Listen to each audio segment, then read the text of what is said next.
Get your hands off me. Do you know who I am? The words cut through the smoke and chaos like shards of ice, freezing.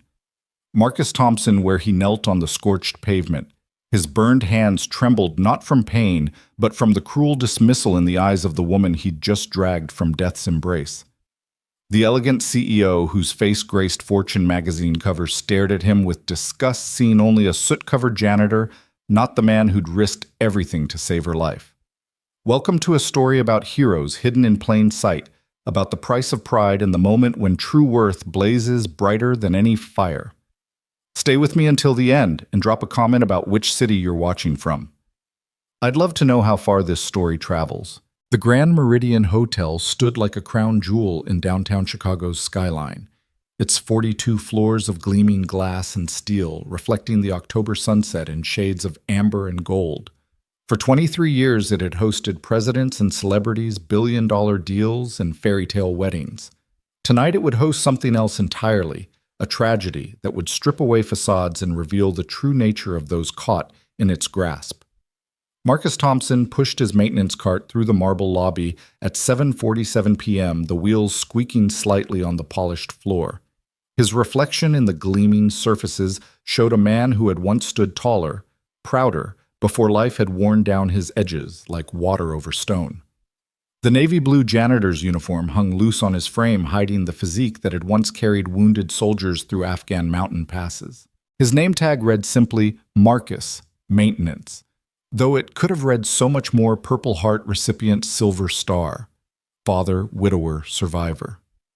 Daddy's working late again tonight, Sweet Pea, he murmured into his phone wedged between his shoulder and ear as he emptied a trash bin.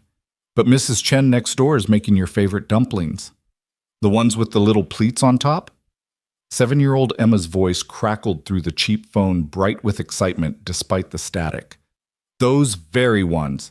Now you be good for her, finish your homework, and I'll read you 2 chapters of Harry Potter when I get home, deal. 3 chapters. Marcus smiled, the expression transforming his weathered face. You drive a hard bargain, Emma Thompson. 2.5. Deal, love you, Daddy. Love you more, baby girl. He ended the call and slipped the phone into his pocket, not noticing the elegant woman who had paused nearby, her Louboutin heels clicking impatiently on the marble as she waited for someone.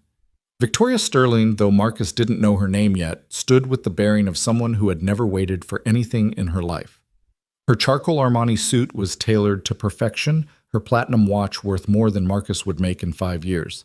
She was 38, though she could have passed for younger, if not for the hardness around her eyes, the look of someone who had climbed to the top by stepping on others' fingers as they tried to climb beside her. She was speaking rapidly into her phone, her voice carrying across the lobby with the unconscious volume of someone used to being heard. I don't care what the Tokyo office says. The deal closes tonight or heads will roll. I didn't build Sterling Industries into a Fortune 500 company by accepting excuses. Marcus moved past her, invisible as always. The invisible ones, janitors, security guards, food service workers. They were the ghosts who kept the world running while the living barely noticed them. He'd learned to be invisible in Afghanistan too, moving through hostile territory like a shadow. But that had been by choice for survival. This invisibility was different. This was the invisibility of the dismissed, the overlooked, the deemed unimportant. The lobby bustled with its usual evening crowd. Business executives heading to the rooftop restaurant, tourists gawking at the 3-story waterfall feature, a wedding party posing for photos near the grand staircase. Marcus navigated through them all with practiced ease, his cart weaving between designer luggage and distracted pedestrians. He was heading toward the service elevator when he noticed a smell that didn't belong. Beneath the lobby's signature scent of jasmine and sandalwood, there was something else. Something acrid, chemical wrong. His military training kicked in before his conscious mind could process it. That smell, he knew it from Kandahar, from convoy routes lined with IEDs. Excuse me, he said to a passing security guard, a young man named Derek who spent more time flirting with the reception staff than watching the monitors. Do you smell that? Derek barely glanced at him. Smell what? Look, man, I don't have time for. The explosion came from somewhere below in the parking garage. The floor trembled, the lights flickered, and for a moment everything stopped. The waterfall ceased its cascade. Conversations died mid-sentence. Even the muzak seemed to hold its breath. Then came the smoke. It poured from the stairwell doors like a living thing, black and thick and hungry. The fire alarms shrieked to life, their piercing wail mixing with the first screams of panic. The elegant lobby transformed into chaos in seconds. The wedding party scattered the bride, tripping over her train. Tourists pushed and shoved toward exits that were already clogging with bodies. Marcus's mind shifted into combat mode, the lobby becoming a battlefield to assess. Primary exits, main entrance, two side doors, service entrance. Secondary exits, kitchen access loading dock. Obstacles, overturned luggage, fallen decorative plants, the human stampede itself. Casualties already, he could see an elderly man who'd been knocked down, a child separated from parents, a woman frozen in panic near the elevators. But his training had taught him something else in chaos. Someone needs to take command. Do not use the elevators. His voice boomed across the lobby, the sergeant's bark that had once carried across firefights. Main entrance and side exits only. Help those who've fallen. Parents, keep your children close. Some people listened. Many didn't. The smoke was thickening, rolling across the coffered ceiling like storm clouds. The sprinkler system activated, adding to the chaos as cold water rained down, making the marble floors treacherous. Marcus abandoned his cart and moved toward the elderly man who'd been trampled. He helped him to his feet, supporting his weight as they moved toward the exit. "You're okay, sir. Just keep moving. That's it." He passed the man to a younger couple and turned back. The child, a boy of maybe 5, stood crying near the concierge desk, calling for his mommy. Marcus scooped him up without hesitation. "I've got you, buddy. We're going to find your mom, okay." "What's her name?" "Sarah," the boy wailed. "Sarah, mommy." "Sarah!" Marcus bellowed over the chaos. "Sarah, your son is here." A woman's frantic voice responded from near the main entrance, and Marcus pushed through the crowd to reunite them. The mother sobbed her thanks, but Marcus was already moving, already searching for the next person who needed help. The smoke was getting thicker, darker. The pleasant coolness of the sprinklers was giving way to heat, intense growing heat from below. The fire was climbing, feeding on the hotel's bones, racing through ventilation shafts and stairwells. Most of the lobby had cleared, now streams of people pouring onto Michigan Avenue, where sirens were already wailing. Marcus should have left too. Emma needed him.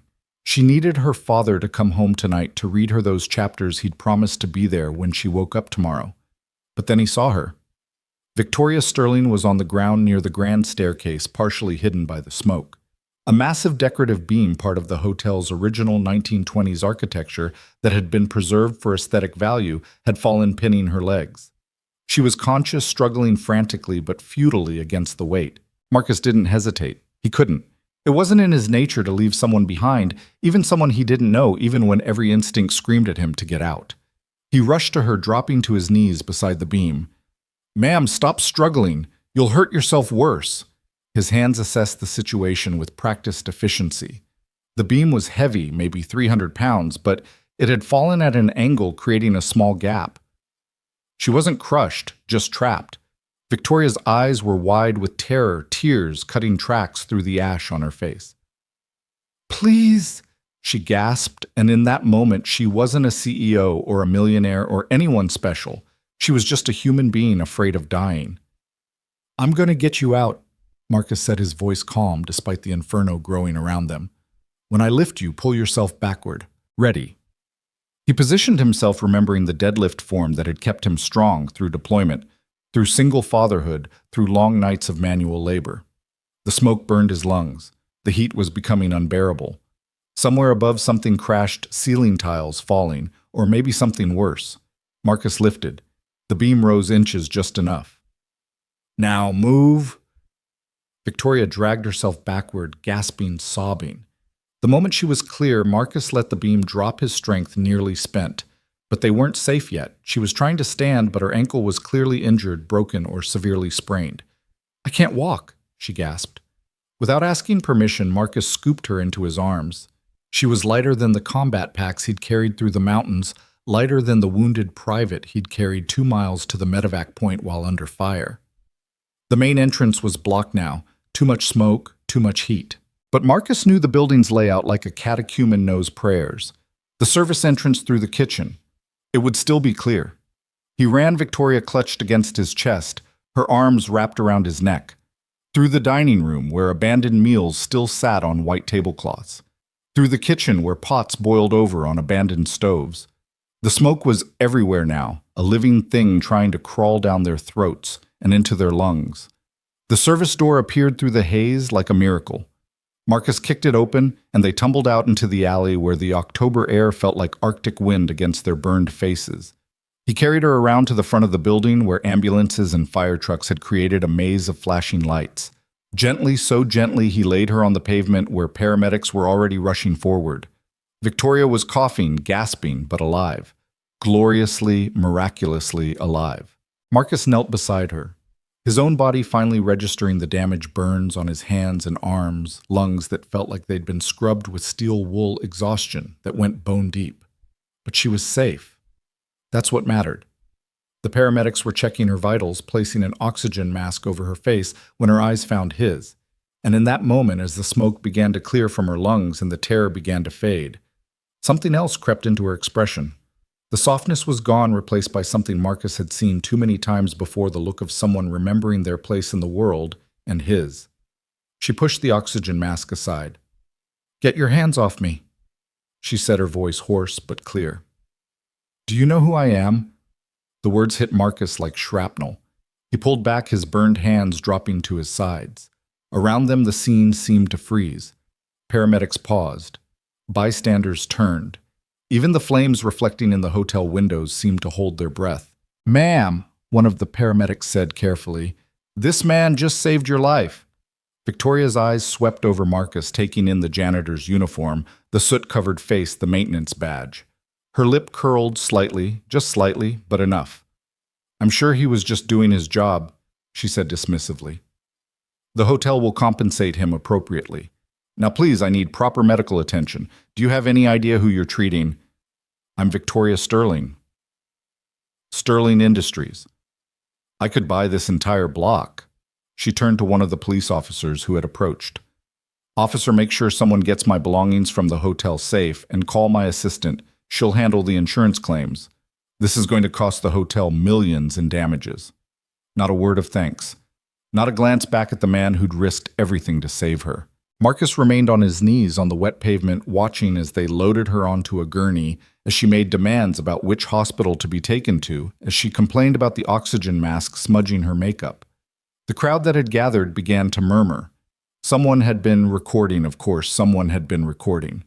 This was the age of phones and viral moments where human drama became content before the blood had dried. "Did you see that? He saved her life. What a bitch.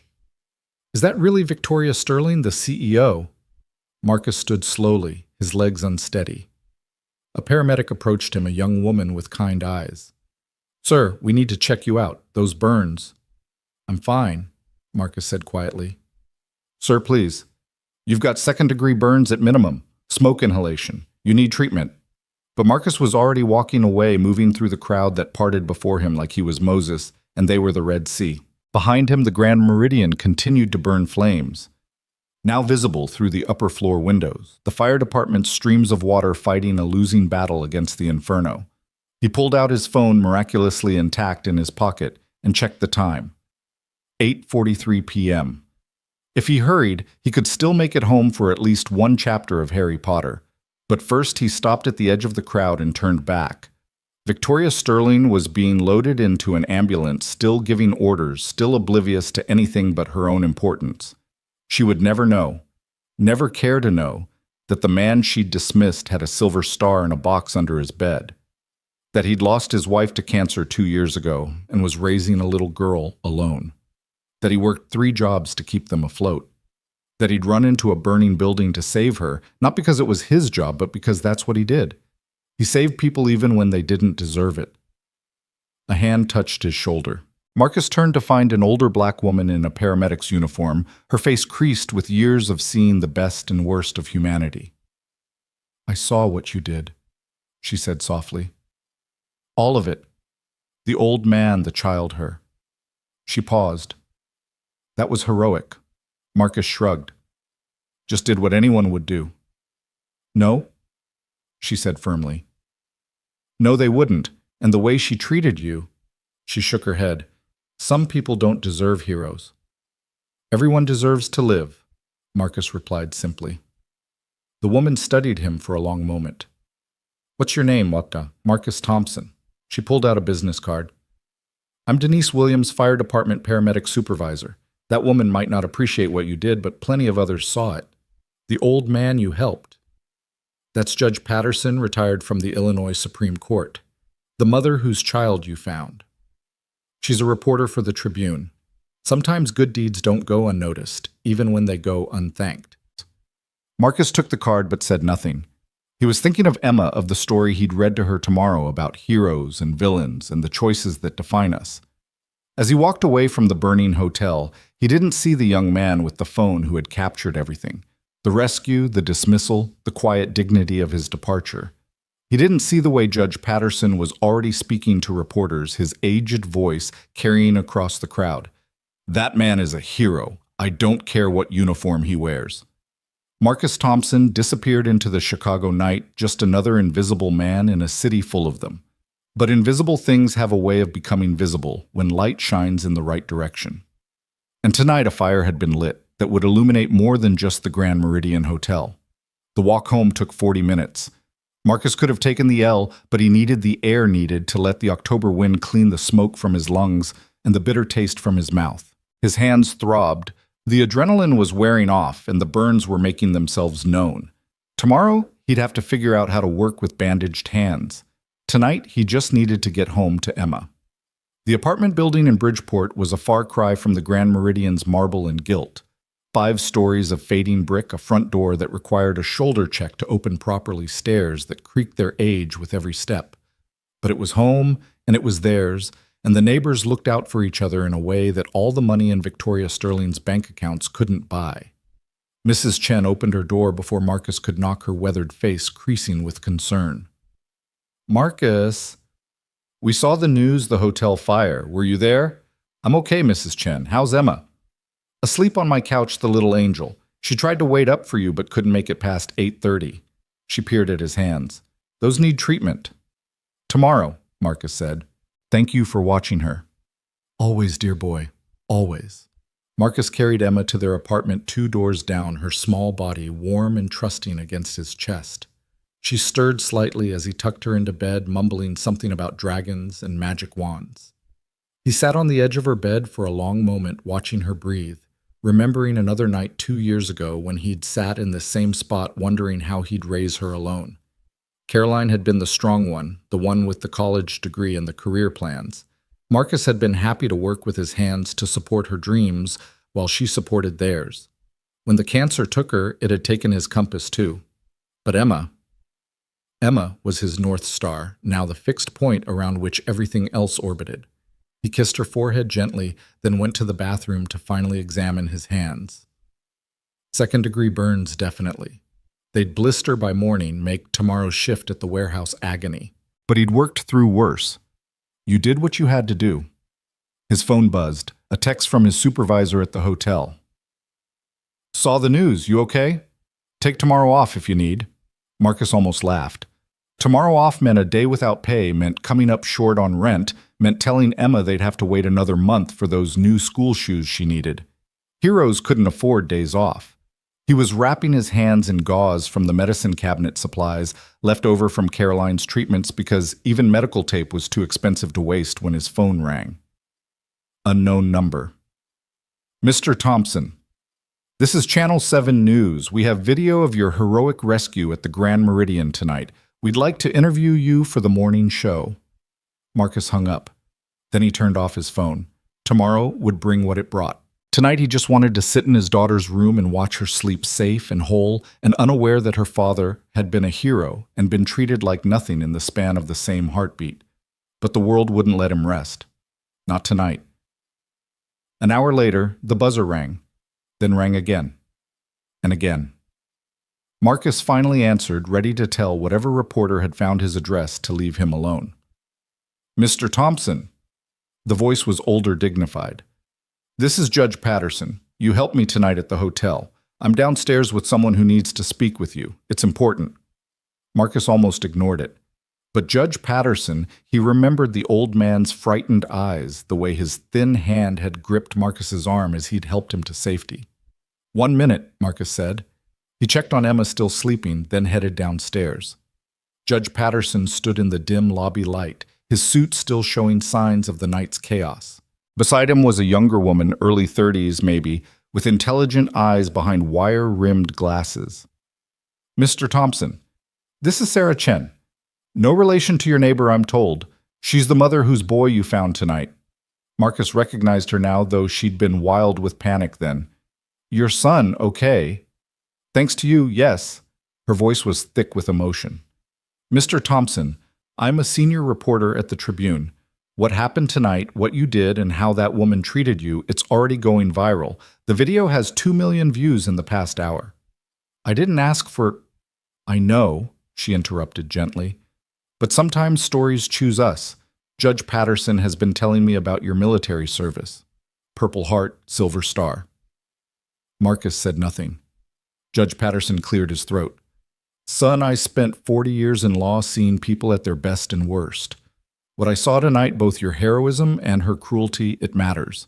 It says something about who we are as a society, about who we value, and who we overlook. I just want to be left alone, Marcus said quietly. I have a daughter to raise. And that's exactly why this matters, Sarah said. Mr. Thompson, Victoria Sterling, is one of the most powerful CEOs in Chicago. She's famous for her ruthlessness for stepping on people to get ahead.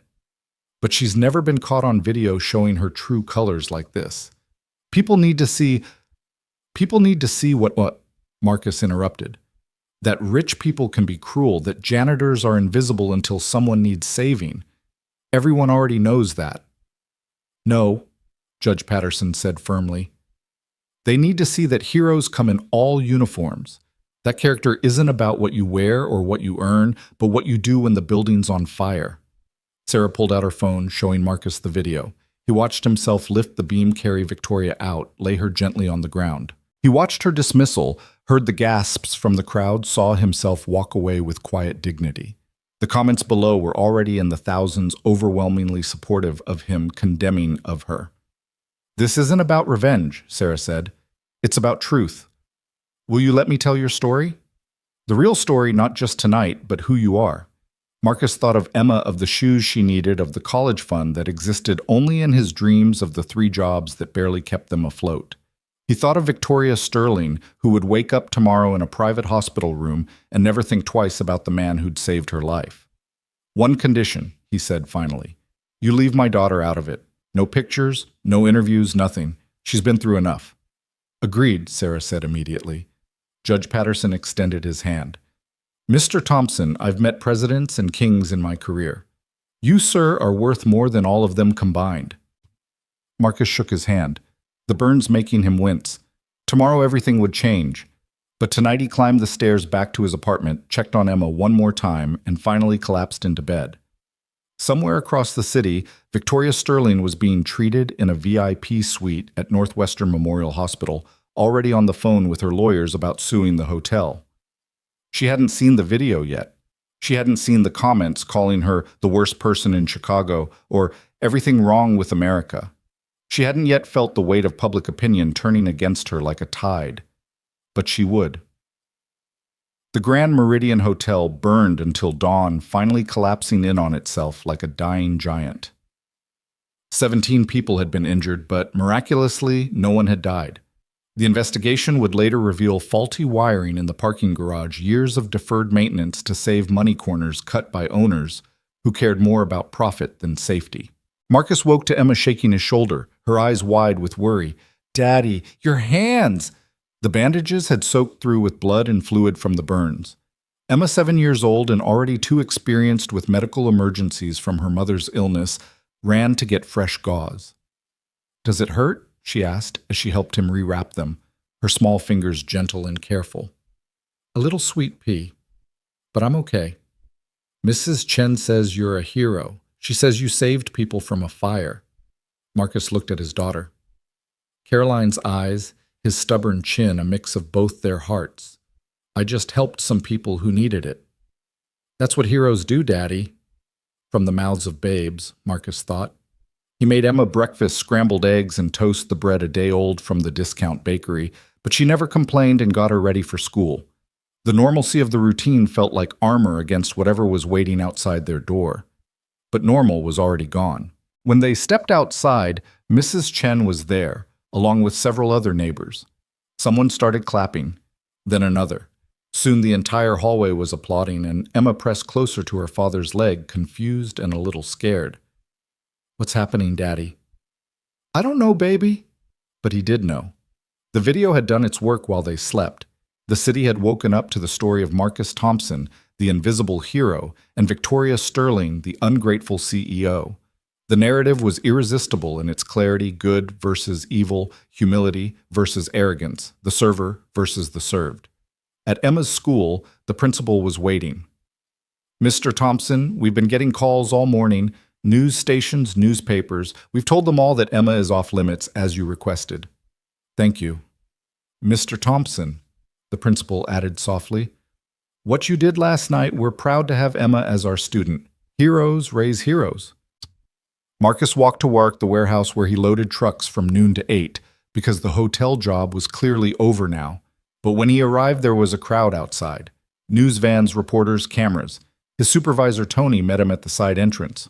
"Marcus, Jesus Christ, why didn't you tell me you were a war hero?" "It never came up." "Never came, Marcus. You have a silver star. You saved 6 people last night." "I need to work, Tony. I can't afford—" "Paid leave," Tony said firmly. 2 weeks full pay. Corporate called. They're proud to have you as an employee, they said. They want to do a press release. "I just need to work." "Marcus," Tony grabbed his shoulders gently. "Brother, look at me. You've been grinding yourself to dust for 2 years. Take the win. Let people help you for once." But Marcus had forgotten how to accept help. Accepting help meant admitting you couldn't handle it alone, and he'd promised Caroline he'd handle it. His phone had been ringing nonstop. He finally turned it back on to find hundreds of messages. Interview requests, job offers, someone claiming to be a Hollywood agent, and then one that made him pause. "Mr. Thompson, this is Colonel James Mitchell, U.S. Army, retired. I served in Afghanistan during your deployment. I remember hearing about you, the sergeant who carried Private Williams 2 miles under fire. I'm now on the board of directors for Veterans United Foundation. We need to talk. There are opportunities here, ways we can help you that have nothing to do with charity and everything to do with what you've earned."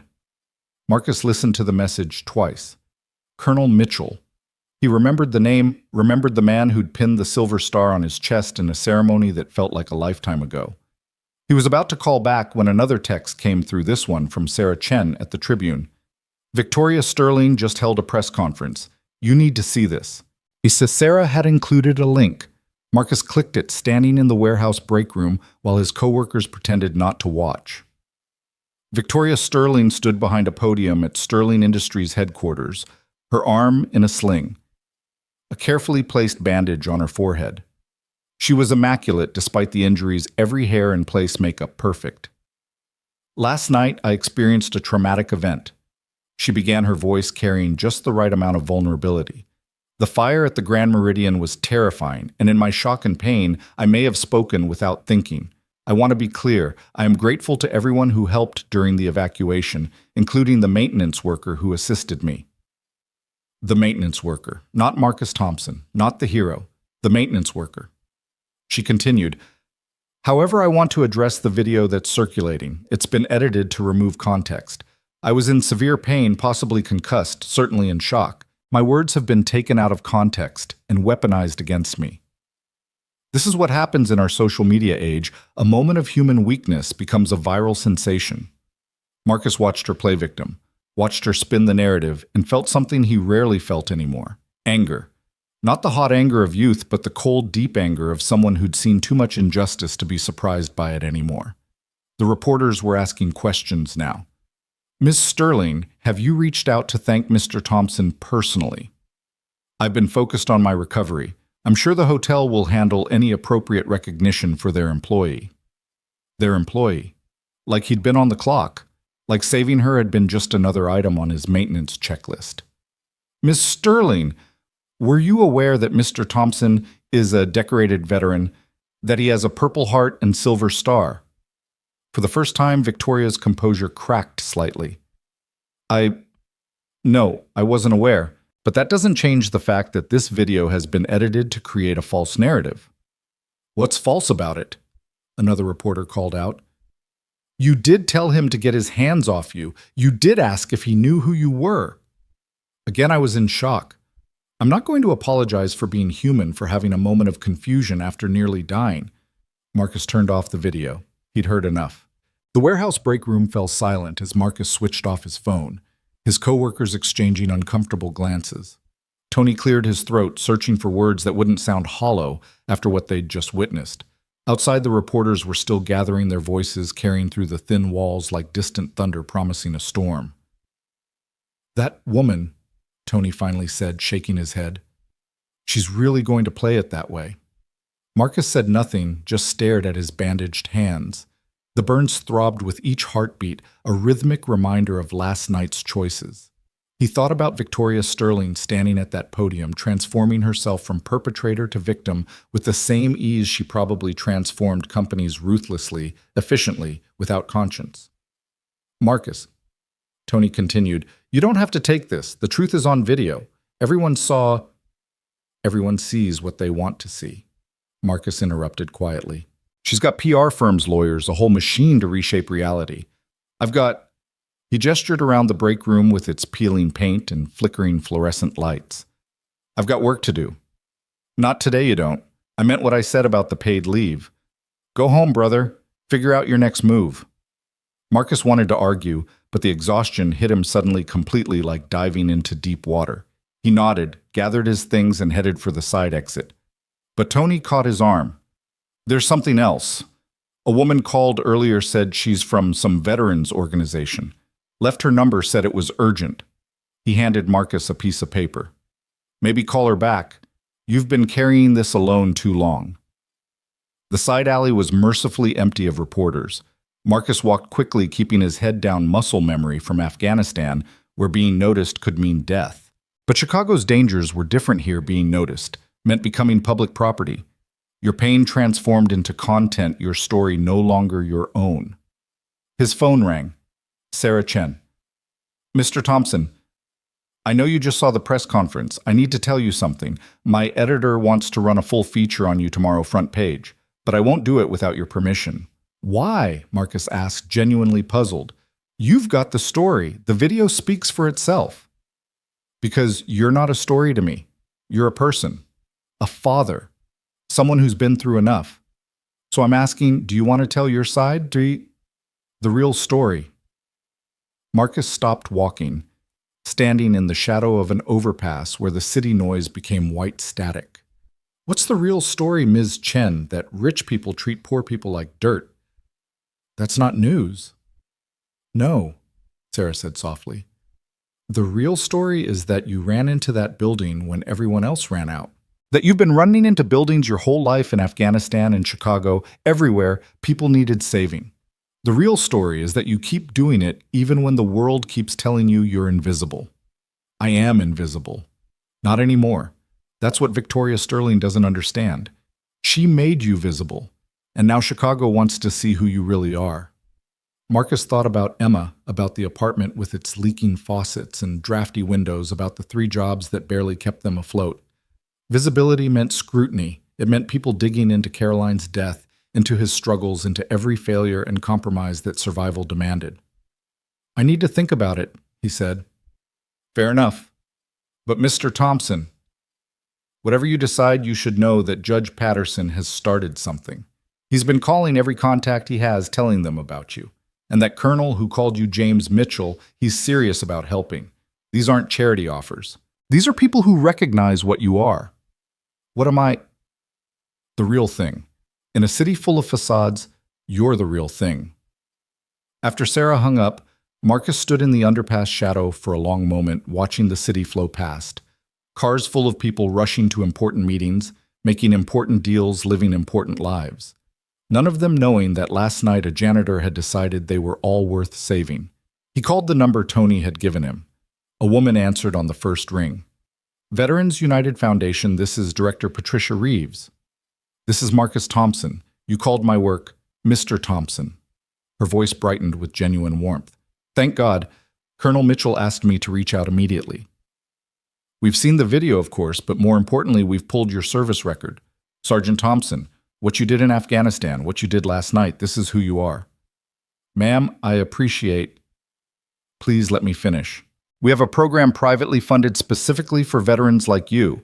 Single parents, combat decorated, struggling with civilian transition. It's not charity, Sergeant. It's recognition. It's what you've earned but never claimed. What kind of program? Full scholarship for your daughter's education from now through college. Job placement and security consulting, real money, Mr. Thompson, using your actual skills. Housing assistance to get you into a better neighborhood. And counseling support if you wanted to process everything you've been carrying.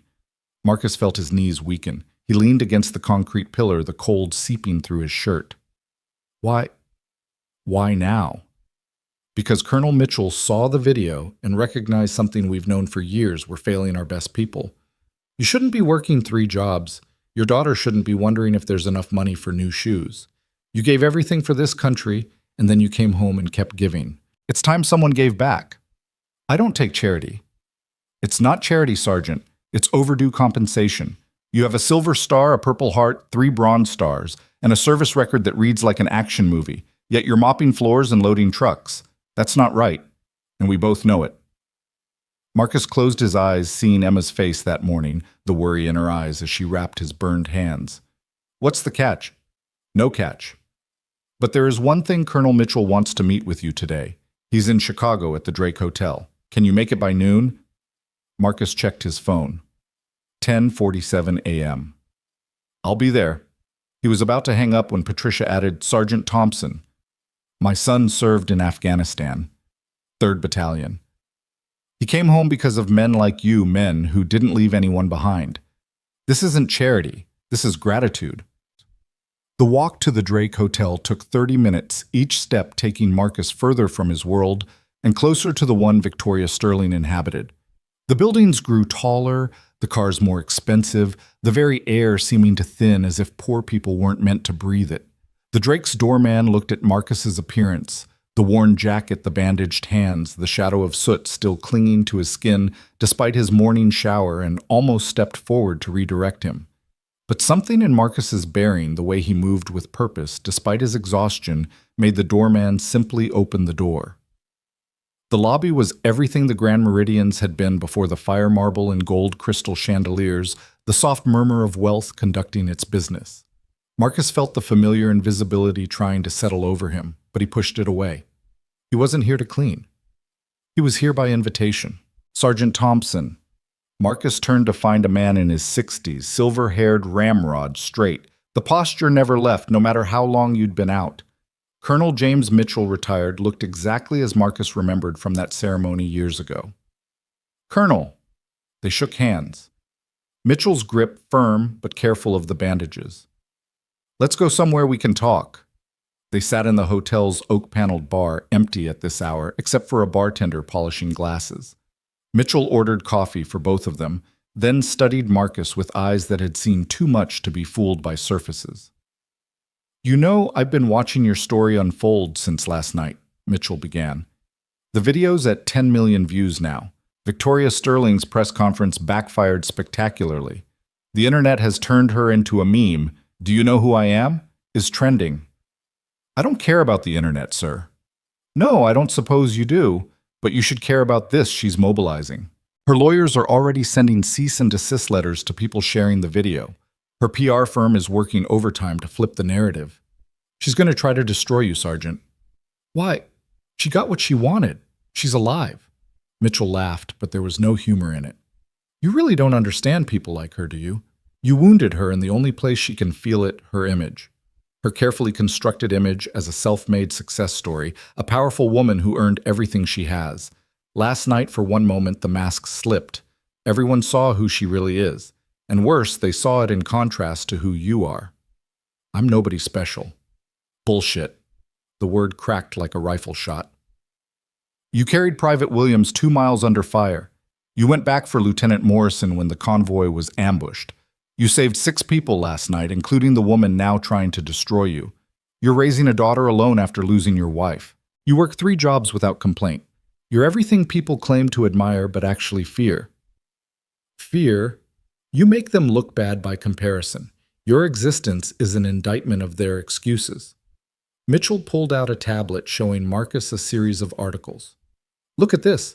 Sterling Industries stock dropped 3 points this morning. 3 major clients have called expressing concerns about their association with her. The board is meeting in emergency session tonight. That's not my problem. It's about to be. She's going to come after you claim defamation, emotional distress, whatever her lawyers can dream up. She needs to discredit you to save herself, which is why you need our help. I don't want to fight her. I just want to be left alone. Mitchell leaned forward. Sergeant, with all due respect, that ship has sailed. You're in this whether you want it or not. The only question is whether you'll have support or face it alone. Before Marcus could respond, his phone rang.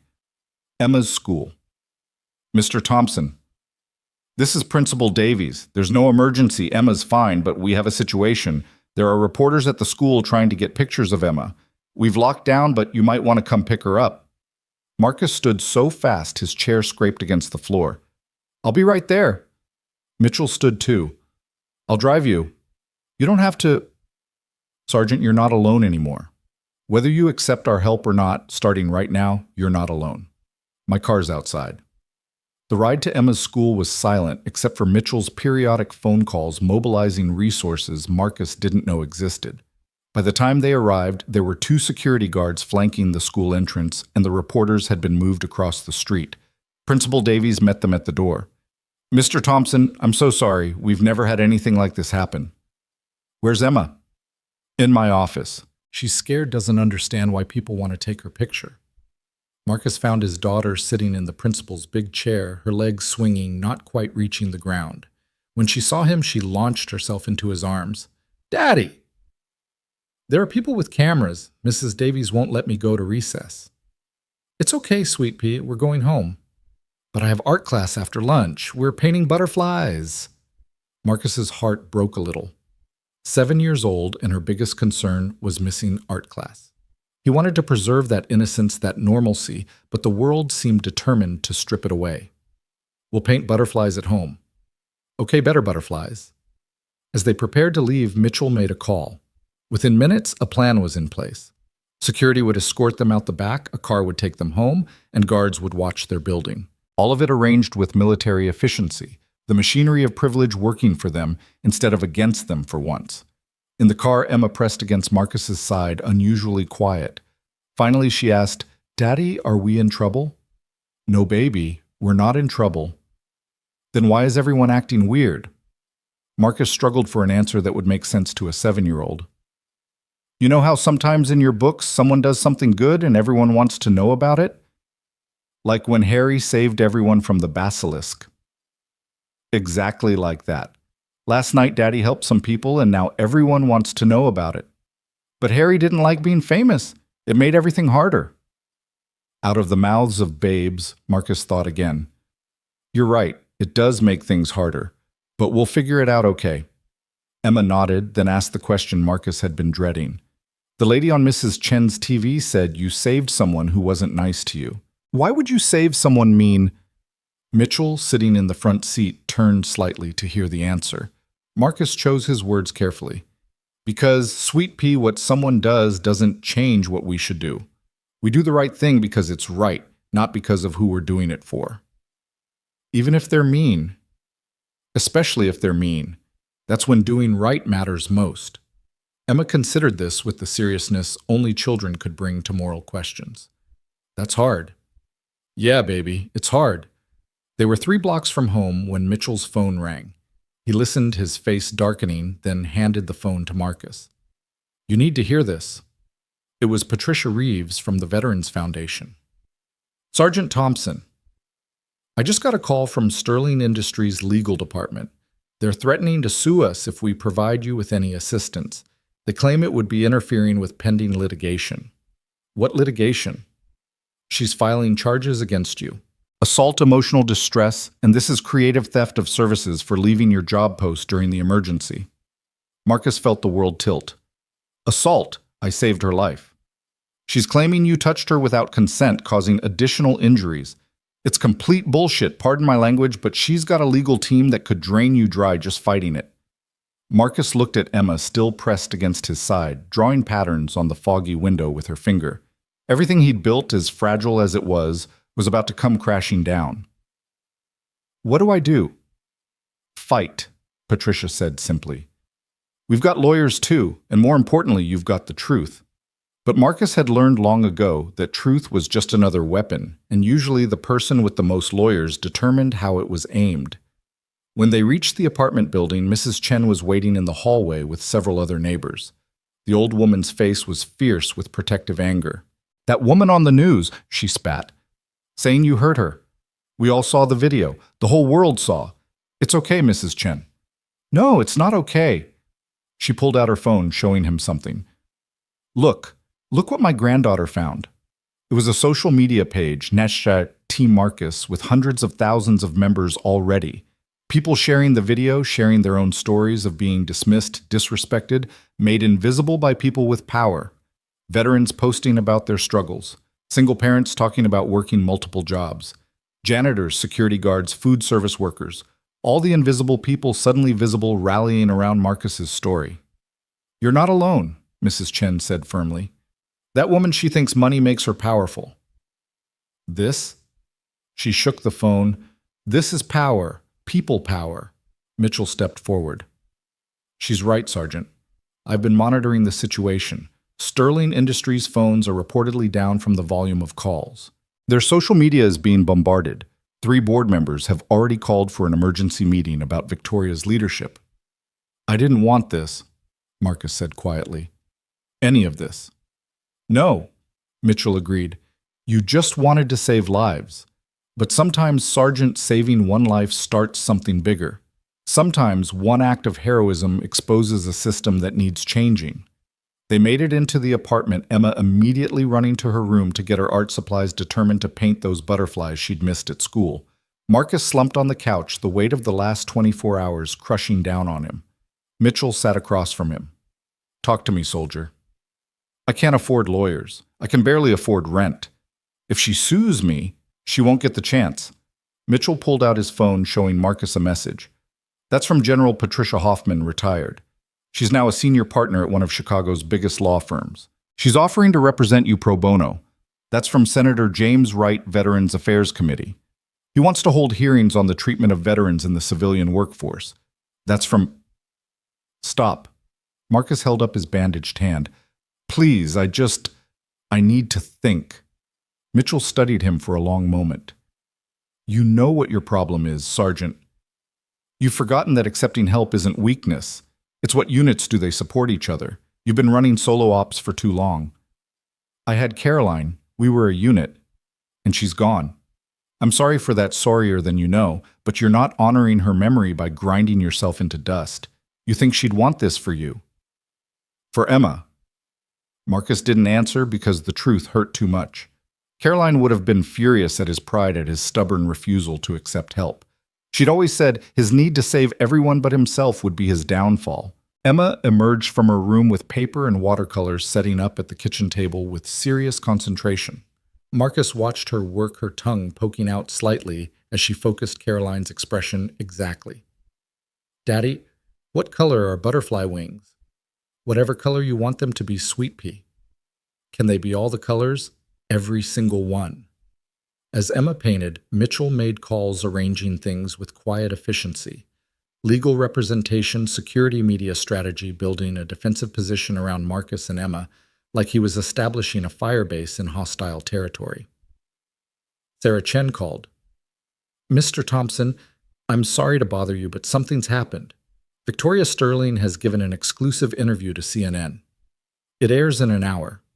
My sources say she's going full victim mode, claiming she's being cyberbullied, that this is a coordinated attack on a successful woman. Let her say what she wants. There's more. She's apparently showing medical records claiming injuries from your rescue. And, Sarah paused. She's hired a private investigator. They're digging into your past, your wife's death. Everything. Marcus felt his hands clench the burns, screaming in protest. They could come after him all they wanted, but Caroline's memory, Emma's privacy, that was sacred ground. Mr. Thompson, are you there? I'm here. I know you didn't want to do an interview, but if you don't control your narrative, she will. She's got the money and platform to reshape reality. Unless you speak up, her version becomes the truth. Marcus looked at Emma, now painting a butterfly with impossible rainbow wings. She deserved better than to have her father's character assassinated, her mother's memory exploited. Tonight, prime time. Just Emma telling your story. Not just the fire, but who you are. Why you served. Why you saved people. Why you couldn't walk past someone in danger, even if that someone was Victoria Sterling. Where? Your apartment if you're comfortable. Show people your real life, not the mansion they probably imagine war heroes live in. Marcus almost laughed at that. Fine, but I have conditions. Name them. No questions about my wife beyond basic facts. No footage of Emma's room, and I want to see the questions in advance. Done. Mr. Thompson. This is the right choice. People need to hear from you. After Sarah hung up, Mitchell stood to leave. I'll have security outside tonight. And Sergeant, when you do this interview, just be yourself. That's what terrifies Victoria Sterling most, your authenticity in the face of her artifice. The afternoon passed in a blur of preparation. Emma painted 6 butterflies, each more colorful than the last. Marcus helped her with homework, made dinner spaghetti with sauce from a jar, but Emma called it the best sketty ever. Normal moments in an abnormal day. At 5 p.m., Victoria Sterling's CNN interview aired. Marcus didn't want to watch, but Mitchell, who'd returned with the security team, insisted he needed to know what he was up against. Victoria sat in a pristine studio, her injuries strategically visible, the sling, the bandage, subtle bruising on her temple that hadn't been there this morning. She spoke in measured tones, her voice breaking at calculated moments. I've built my company from nothing, she said, dabbing at her eyes. I've worked 18-hour days, sacrificed everything, and now because of one moment where I was confused and in pain, I'm being destroyed by a mob. The interviewer, clearly sympathetic, nodded along. The video has been brutal, the online response particularly vicious. It's been horrific. Death threats, calls for my resignation.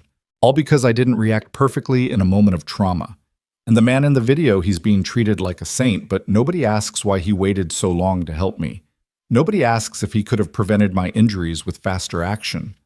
Marcus stood abruptly, unable to watch more. She was rewriting history in real time, turning his hesitation into negligence, his heroism into opportunism. Emma looked up from her homework. Daddy, why is the lady on TV lying? Marcus turned to find his daughter had been watching from the doorway. Her face was scrunched in confusion, the way it got when the world didn't make sense. Sometimes people lie when they're scared, baby. What's she scared of? The truth. Sarah Chen and her camera crew arrived at 7 p.m., transforming the small apartment into a makeshift studio. They were respectful, professional, keeping their promise not to film Emma's room or include her in any shots. Just be yourself, Sarah said as they prepared. No performance, no script. Just talk to me like we're having coffee. The interview began simply. Sarah asked about his service and Marcus gave brief factual answers. She asked about the fire, and he walked through it moment by moment, his voice steady and unemotional. Then she asked the question that changed everything. Mr. Thompson, Victoria Sterling suggests you could have acted faster, prevented her injuries. How do you respond? Marcus was quiet for a long moment, looking at his bandaged hands. When he spoke, his voice carried the weight of every life he'd saved and lost. In Afghanistan, I learned that you can't save everyone. You can only save who's in front of you, who you can reach. Mr. Sterling says I waited too long. I was pulling an elderly man to safety. I was reuniting a child with his mother. I was doing what I've always done, trying to save as many as possible. And when you saw her, I saw a human being who needed help. That's all. Not a CEO, not someone rich or poor, just someone who was going to die if I didn't act. Despite how she treated you, do you regret saving her? Marcus looked directly at the camera. No, because my actions aren't dependent on someone else's character. I didn't save Victoria Sterling, the CEO. I saved a person. The fact that she turned out to be someone who could dismiss me so easily, that's about her, not about me. You have a daughter. What do you want her to learn from this? For the first time, emotion cracked through Marcus's composure. I want her to know that doing right isn't about recognition or gratitude. It's about being able to look at yourself in the mirror and know you did what you could. I want her to understand that everyone has value, whether they're mopping floors or running companies. And I want her to know that her dad, whatever his failures, tried to leave the world a little better than he found it. Sarah asked a few more questions, then something unexpected. Mr. Thompson, is there anything you'd like to say to Victoria Sterling? Marcus considered, then shook his head. No, she knows what happened. She knows who pulled her out. What she does with that knowledge is her choice. As the crew packed up, Sarah pulled Marcus aside. That was powerful. It'll air at 10 right after Sterling's interview replays. The contrast. People will see it. After everyone left, Marcus sat with Emma as she got ready for bed. She was quieter than usual, processing the day's strangeness. Daddy, she said as he tucked her in, the lady on TV made you sad. A little bit, sweet pea. Why did you save her if she's mean? Marcus sat on the edge of her bed, choosing his words carefully. You know how in your books the heroes always save everyone, even the villains? Yeah, but the villains usually turn good after. In real life, they don't always turn good. But we save them anyway because that's what makes us heroes, not them. Emma considered this. That seems unfair. It is unfair. But fairness isn't why we do good things. Then why? Marcus kissed her forehead. Because someone has to. Because if we only help people who deserved it, who would decide what deserving means, better to help everyone and let them decide what to do with that help. As Emma drifted off to sleep, Marcus's phone buzzed with a message from Mitchell. Heads up. Sterling's lawyers just filed an emergency injunction to stop your interview from airing. It won't work, but she's trying. Marcus stepped onto his small balcony looking out at the city lights. Somewhere out there, Victoria Sterling was in her penthouse, surrounded by lawyers and publicists trying to reshape reality to her will. And here he stood in a two-bedroom apartment with peeling paint and a leaking faucet with nothing but the truth. His phone rang. Unknown number. Mr. Thompson. This is James Morrison. Marcus's breath caught. Lieutenant Morrison, whose life he'd saved in Afghanistan, who'd gone on to become a successful tech entrepreneur. Lieutenant, not anymore Sergeant. Listen, I just saw the news. What this woman is doing to you. I owe you my life, Marcus. Everything I've built, my company, my family, none of it exists without you. It's time I paid that debt. There's no debt. There is, and I'm not the only one. Williams is here with me. So is Patterson, not the judge, our Patterson from the unit. We've all done well, Marcus, and we've all been watching you struggle in silence, too proud to ask for help. That ends now. I know what you don't want, but what about what Emma needs? What she deserves? Let us help Marcus. You've been carrying everyone else long enough. Let someone carry you for a change. Marcus felt something break inside him, some wall he'd built around his pride and pain. Maybe it was exhaustion. Maybe it was the accumulated weight of 2 years of grinding poverty, or maybe it was just the simple sound of brotherhood in Morrison's voice. Okay, he said quietly. Okay. Morrison's voice carried through the phone with the same steady confidence that had made him a natural leader even as a young lieutenant. We've already set things in motion, Marcus. Williams has contacts at every major news outlet. He's been feeding them. Your service record, the real stories behind those medals. Patterson's law firm is preparing a countersuit against Sterling for defamation and intentional infliction of emotional distress. And me, I've got something special planned. What kind of special? Marcus asked, wary of his old comrade's initiative. He knew these men, they didn't do anything halfway. You'll see tomorrow morning. Just make sure you're watching the news around 9. And Marcus, that interview you just did, it's going to change everything. After Morrison hung up, Marcus stood on the balcony until the October cold drove him inside. He checked on Emma once more. She'd kicked off her blankets as usual, one arm flung above her head in unconscious abandon. He covered her gently, then went to his own room where sleep eluded him entirely. At 10 p.m. his interview aired. Marcus watched it alone in his darkened living room, cringing at seeing himself on screen. But as it progressed, His phone began buzzing with messages. Mrs. Chen, you made this old woman cry. Tony from the warehouse. Proud to know you, brother. Even Principal Davies. Your daughter has an extraordinary father. The interview had been edited skillfully, intercutting his words with footage from the fire, his military service records, photos Caroline's sister had provided of happier times. When it reached the part about Emma, about wanting her to know her father tried to leave the world better, the image shifted to show the wall of his apartment where Emma's artwork hung dozens of pictures, each signed with a crooked Emma T and a heart. But it was the contrast with Victoria's earlier interview that struck hardest. Her calculated tears versus his quiet dignity. Her accusations versus his simple recounting of facts. Her designer suit versus his worn flannel shirt. The narrative was clear without anyone having to spell it out. Authenticity versus artifice, service versus selfishness, hero versus victim playing villain. Marcus's phone rang. Sarah Chen. The response is unprecedented, she said without preamble. Our website crashed from traffic. #T Marcus is the #1 trending topic globally, and Mr. Thompson Victoria Sterling's board has called an emergency meeting for tomorrow morning. That's not my concern.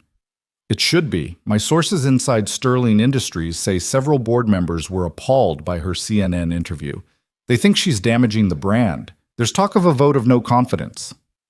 Marcus felt no satisfaction at this news. He hadn't wanted to destroy anyone, he'd just wanted to save a life and go home to his daughter. There's something else, Sarah continued. We've been getting calls all evening. Job offers for you, real ones from major companies. A GoFundMe. Someone started has raised over $300,000. And the Veterans Foundation, they're moving forward with their support despite Sterling's threats. They said, and I quote, "We don't abandon our own because some CEO throws a tantrum. I can't accept money from strangers." Mr. Thompson, with all due respect, you've been accepting less than you deserve your whole life. Maybe it's time to stop. After Sarah hung up, Marcus sat in the darkness, overwhelmed by the tide of change rushing toward him. He'd spent 2 years in survival mode, work, parent, sleep, repeat, but the possibility of something different, something better, felt almost threatening in its unfamiliarity. His phone buzzed with a text from an unknown number. You don't know me, but I'm a janitor at a law firm downtown. Watching you stand tall when that woman tried to make you small, you stood for all of us. Thank you. Another, single mom here. I work 3 jobs too. Seeing someone like us shown as the hero for once means everything. And another, Afghanistan vet 2nd Battalion. You saved my cousin in Kandahar. He never forgot. Neither will we. Message after message from invisible people suddenly visible, finding their voice in his story. Marcus read them until his eyes burned, until Emma's alarm clock showed 2 a.m., until the weight of their hope and recognition became almost too heavy to bear. He finally fell asleep on the couch, phone still in his hand, and dreamed of Caroline. She was sitting in their old apartment, the one they'd shared before Emma was born, before the cancer, before everything fell apart. You always were too stubborn for your own good, she said, her voice carrying that mix of exasperation and affection he missed so desperately. I'm trying care. I'm trying to do right. I know, baby, but doing right includes accepting help. It includes showing Emma that strong people lean on others sometimes. It includes believing you deserve good things. I don't know how. Learn, for her, if not for yourself. Marcus woke to Emma shaking his shoulder, sunlight streaming through windows he'd forgotten to curtain. Daddy, there's people outside, a lot of people. Marcus looked out to find news vans, reporters, and surprisingly, supporters. Someone had made signs, Marcus Thompson is a hero. Janitors deserve respect. We stand with Marcus. Mrs. Chen was on the building's front steps, fiercely guarding the entrance, brandishing her cane at any reporter who got too close. Why are all those people here? Emma asked, pressed against his side. They want to tell our story, sweet pea. Is it a good story? Marcus hugged her close. I hope so. His phone rang. Colonel Mitchell. Sergeant, you need to turn on Channel 7, now. Marcus found the remote, flipped to the local news. The anchor was mid-sentence. Extraordinary development in the Marcus Thompson story. James Morrison, CEO of Morrison Tech, and an Afghanistan veteran whose life Thompson saved, has just announced a remarkable initiative. The screen cut to Morrison standing at a podium flanked by several other veterans Marcus recognized: Williams Patterson, even Kowalski, who'd lost his leg in the same fight where Marcus earned his Silver Star. "My name is James Morrison." He began, his voice carrying the authority of success earned through struggle. 12 years ago, Sergeant Marcus Thompson carried me 200 yards through enemy fire after our convoy was ambushed. I'd taken shrapnel to my chest and legs. The medic said I would have died in minutes without his intervention. Morrison paused, looking directly at the camera. "I built a successful company because Marcus Thompson gave me the chance to come home. Williams here became a doctor because Marcus pulled him from a burning Humvee. Patterson became a teacher because Marcus wouldn't leave him behind during a retreat. We all built lives because one man refused to let us die." Williams stepped forward. "We've watched Marcus struggle in silence since his wife's death, too proud to ask for help from the men whose lives he saved. That ends today." Morrison returned to the microphone. Effective immediately, Morrison Tech is creating the Thompson Initiative, a program providing full scholarships for children of single-parent veterans, comprehensive health care for veterans working multiple jobs, and emergency financial support for those facing hardship. The initial funding is $10 million provided jointly by those of us whose lives Marcus saved. The reporters erupted with questions, but Morrison raised his hand for silence. "We're also announcing that any company that wants to participate in this initiative can join us. We've already heard from Microsoft, Amazon, and Boeing. They recognize what we've known all along, that heroes like Marcus Thompson shouldn't be invisible. They shouldn't be working 3 jobs to survive. They are the best of us, and they deserve better from us." Patterson took the microphone next. "To Victoria Sterling and her lawyers, let me be clear. I'm a senior partner at Patterson Reeves and Associates. We're representing Sergeant Thompson pro bono, and we have a message. If you come after this man, you come after all of us. And lady, you don't have enough lawyers for that fight." The screen cut back to the anchor, who seemed genuinely moved. "We've just received word that Sterling Industries' board is meeting as we speak. Sources suggest Victoria Sterling's position as CEO is in serious jeopardy." Marcus turned off the TV, overwhelmed. Emma was watching him with those 2 wise eyes. "Daddy, are you crying?" He realized. For the first time since Caroline's funeral, he was crying. "Happy tears, baby. Sometimes people cry when good things happen too." "The men on TV were your friends from the army." "Yeah, Sweet Pea, my brothers. They said nice things about you. They're good men." Emma considered this. "Mrs. Chen says you're too proud. She says pride makes people stupid. Are you going to let them help us eat out of the mouths of babes yet again?" "Yeah, baby, I think I am." The phone rang. It was Patricia Reeves from the Veterans Foundation. "Sergeant Thompson, I'm calling with news. Given recent developments and Sterling's legal threats, we've decided to accelerate our support. A team is en route to your apartment now, with immediate assistance, new clothes for you and Emma, temporary housing in a secure location while this media circus dies down, and a check for immediate expenses. No strings, no conditions. Just support for someone who's earned it 1,000 times over." "I don't know what to say." "Say yes, Sergeant. For once in your life, just say yes." Marcus looked at Emma, who was watching him with hopeful eyes. "Yes, thank you." Within an hour, their small apartment was transformed into a center of activity.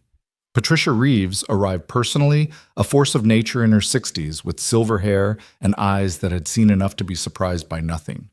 She took one look at the apartment, the water stains on the ceiling.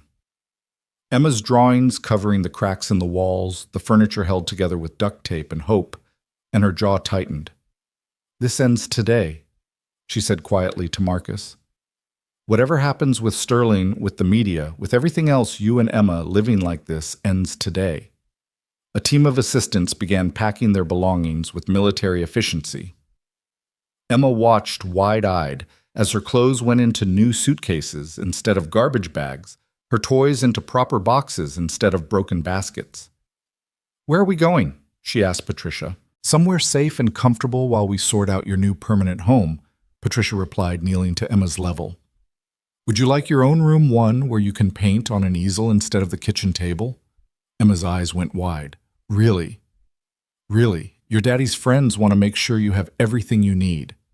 As they prepared to leave, Mrs. Chen appeared with a container of dumplings and tears in her eyes. You come back and visit, yes. You don't forget us when you're living better.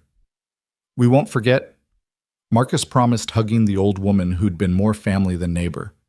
You watched Emma when I had nothing to pay you with. That's not something I forget. Bah. Mrs. Chen waved him off, wiping her eyes. Emma is like granddaughter. You don't pay family. They were escorted out through a side entrance to avoid the media crush, but Marcus caught a glimpse of the crowd out front. It had grown not just reporters now, but supporters. Veterans in their old uniforms, janitors and maintenance workers from buildings all over Chicago. Parents holding signs saying single parents are heroes too. The temporary housing turned out to be a furnished apartment in a secure building downtown, the kind of place Marcus had only seen from the outside. 2 bedrooms, a real kitchen, windows that actually sealed heat that worked. Emma ran from room to room, marveling at everything from the dishwasher to the bathtub that didn't have rust stains. Daddy, look, the toilet has 2 buttons. Marcus found himself laughing, really laughing at his daughter's joy over a dual flush toilet. Patricia smiled, watching them. It's temporary, she said. We're working on permanent housing somewhere near a good school for Emma, with a yard maybe, somewhere that feels like home. This is too much. No, Sergeant, it's not nearly enough. But it's a start. Marcus's phone buzzed with a news alert. Victoria Sterling was holding another press conference. Against his better judgment, he turned on the apartment's large TV. Victoria stood outside Sterling Industries headquarters, but something was different. Gone was the controlled CEO of yesterday's interviews. Her face was haggard, her usual perfect composure cracked. Behind her, Marcus could see security guards and what looked like boxes being carried out. I want to address the events of the past 48 hours, she began, her voice lacking its usual command. The board of Sterling Industries has asked for my resignation, which I've refused to provide.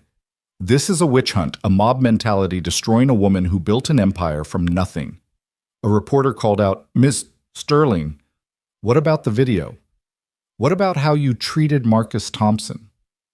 I've already explained I was in shock and pain. My words were taken out of context. But you've shown no gratitude. You've tried to sue the man who saved your life. Victoria's composure cracked further. Gratitude. You want me to show gratitude? Fine. Thank you, Mr. Thompson, for doing your job. Happy. Is that what this mob wants to hear? Another reporter, Ms. Sterling Morrison Tech, just announced they're pulling a $50 million contract with Sterling Industries unless you step down. Amazon and Microsoft are suggesting they'll do the same. How do you respond? For the first time, real fear flickered across Victoria's face. That's illegal. That's collusion. My lawyers will... Your lawyers have withdrawn from the case, another reporter interrupted. Patterson Reeves and Associates announced they won't face off against a war hero, and your firm dropped you as a client this morning. Victoria stood frozen, the pillars of her carefully constructed world crumbling in real time on national television. This isn't over, she said, but her voice had lost its power. I won't be destroyed by some janitor and his sob story. The moment the words left her mouth, she knew she'd made a fatal error. The reporters exploded with questions, but Victoria was already retreating into the building, her remaining security forming a protective wall. Marcus turned off the TV. He felt no satisfaction, only a tired sadness. Victoria Sterling had built her life on a foundation of stepping on others, and now that foundation was giving way. But her destruction hadn't been his goal, he just wanted to save a life. Emma tugged on his sleeve. Daddy, the angry lady on TV seems scared. I think she is Sweet Pea. Maybe she needs someone to save her again, but from herself this time. Marcus looked at his daughter in wonder.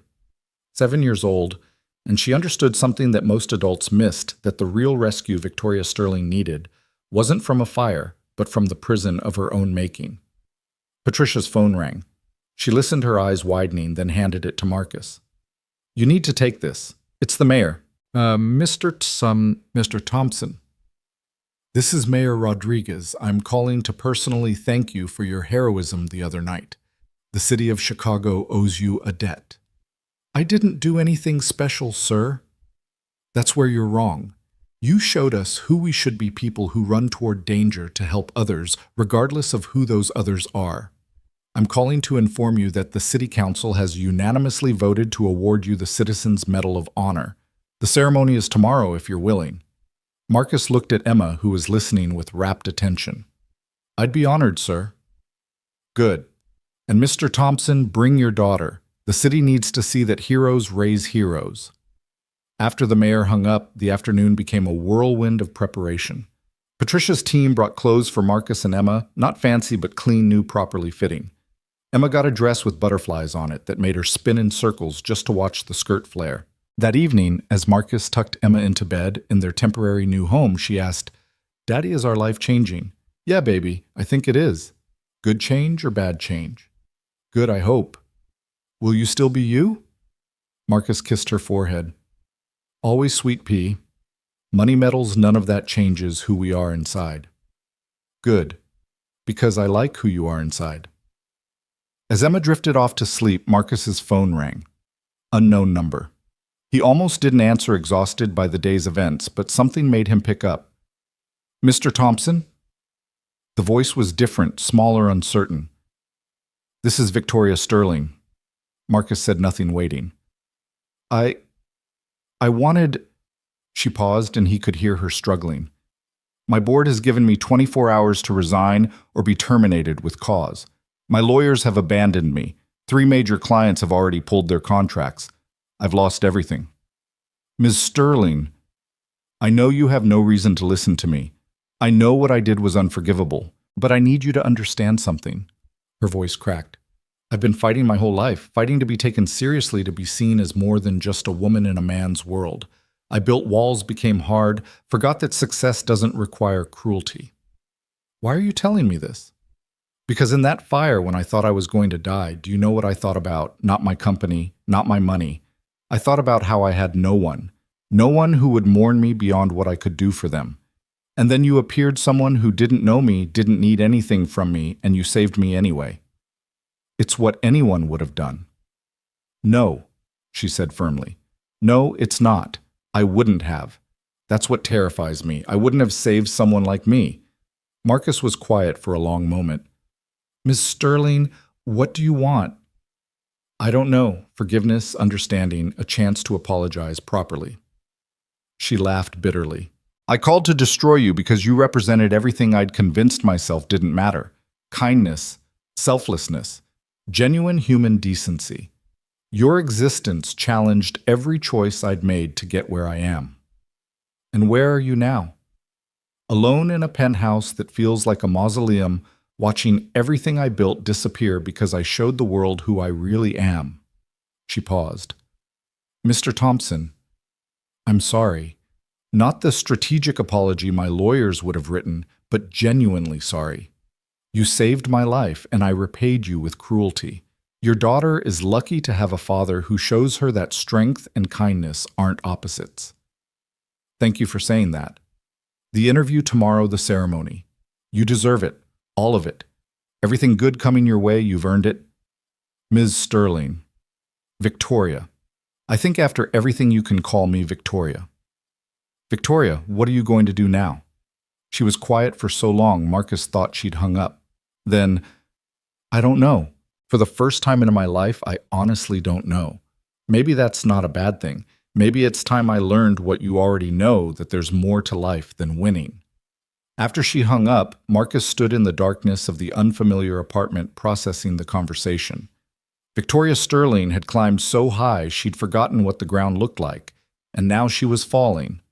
But maybe, just maybe, the fall would teach her what the climb never could, that the view from the top meant nothing if you stood there alone. His phone buzzed with a text from Morrison. Saw Sterling's press conference disaster. Couldn't happen to a more deserving person. You okay? Marcus typed back, yeah. Just tired.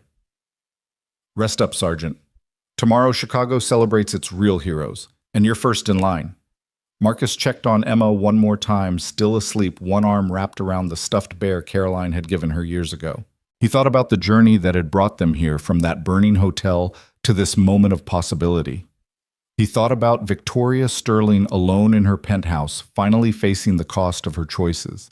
He thought about Morrison and Williams and Patterson brothers in arms who'd refused to let him fall.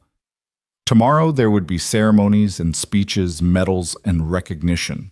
But tonight, in the quiet of an apartment that actually had working heat with his daughter, safe in the next room, and the promise of something better on the horizon, Marcus Thompson finally allowed himself to believe that maybe, just maybe, good things could happen to good people. The city lights twinkled outside the window, Chicago spreading out like a tapestry of dreams and struggles. Somewhere out there, janitors were finishing their shifts.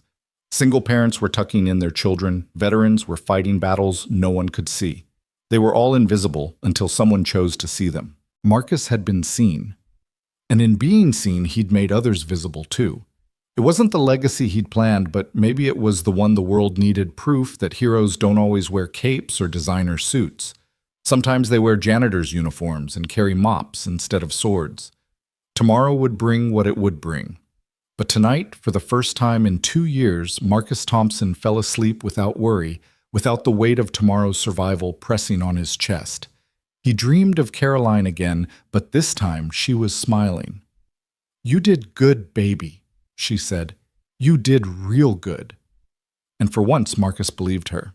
The morning arrived with a clarity that October in Chicago rarely offered, the sky a brilliant blue that made the city's steel and glass sparkle like promises kept.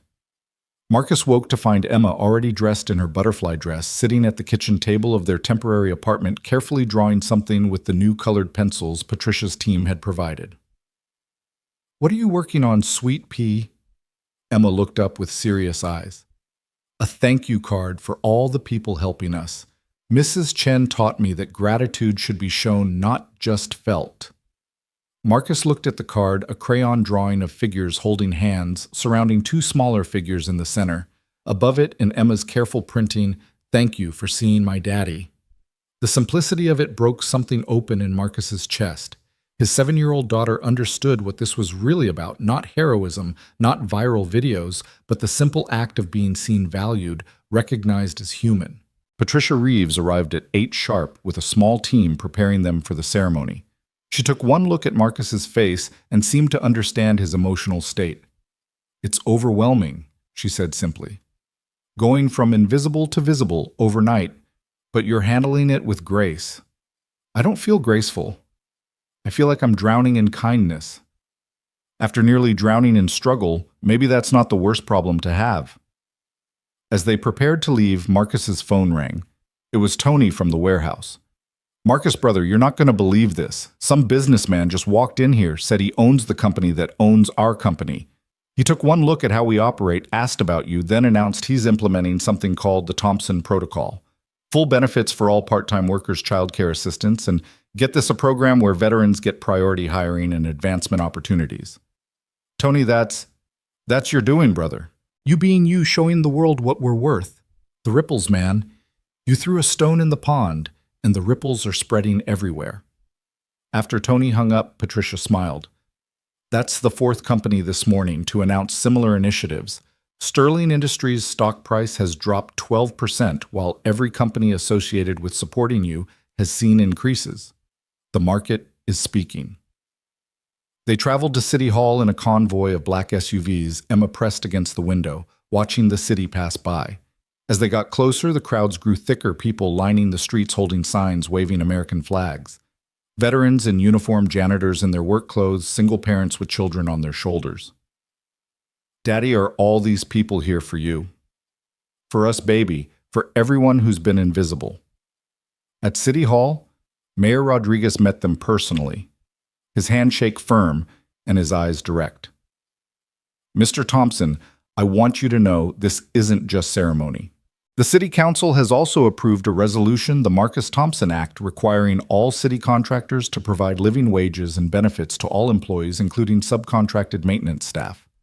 "Sir, I don't know what to say." Say you'll keep being who you are. The city needs more Marcus Thompsons. The ceremony itself was held in the council chambers packed to capacity.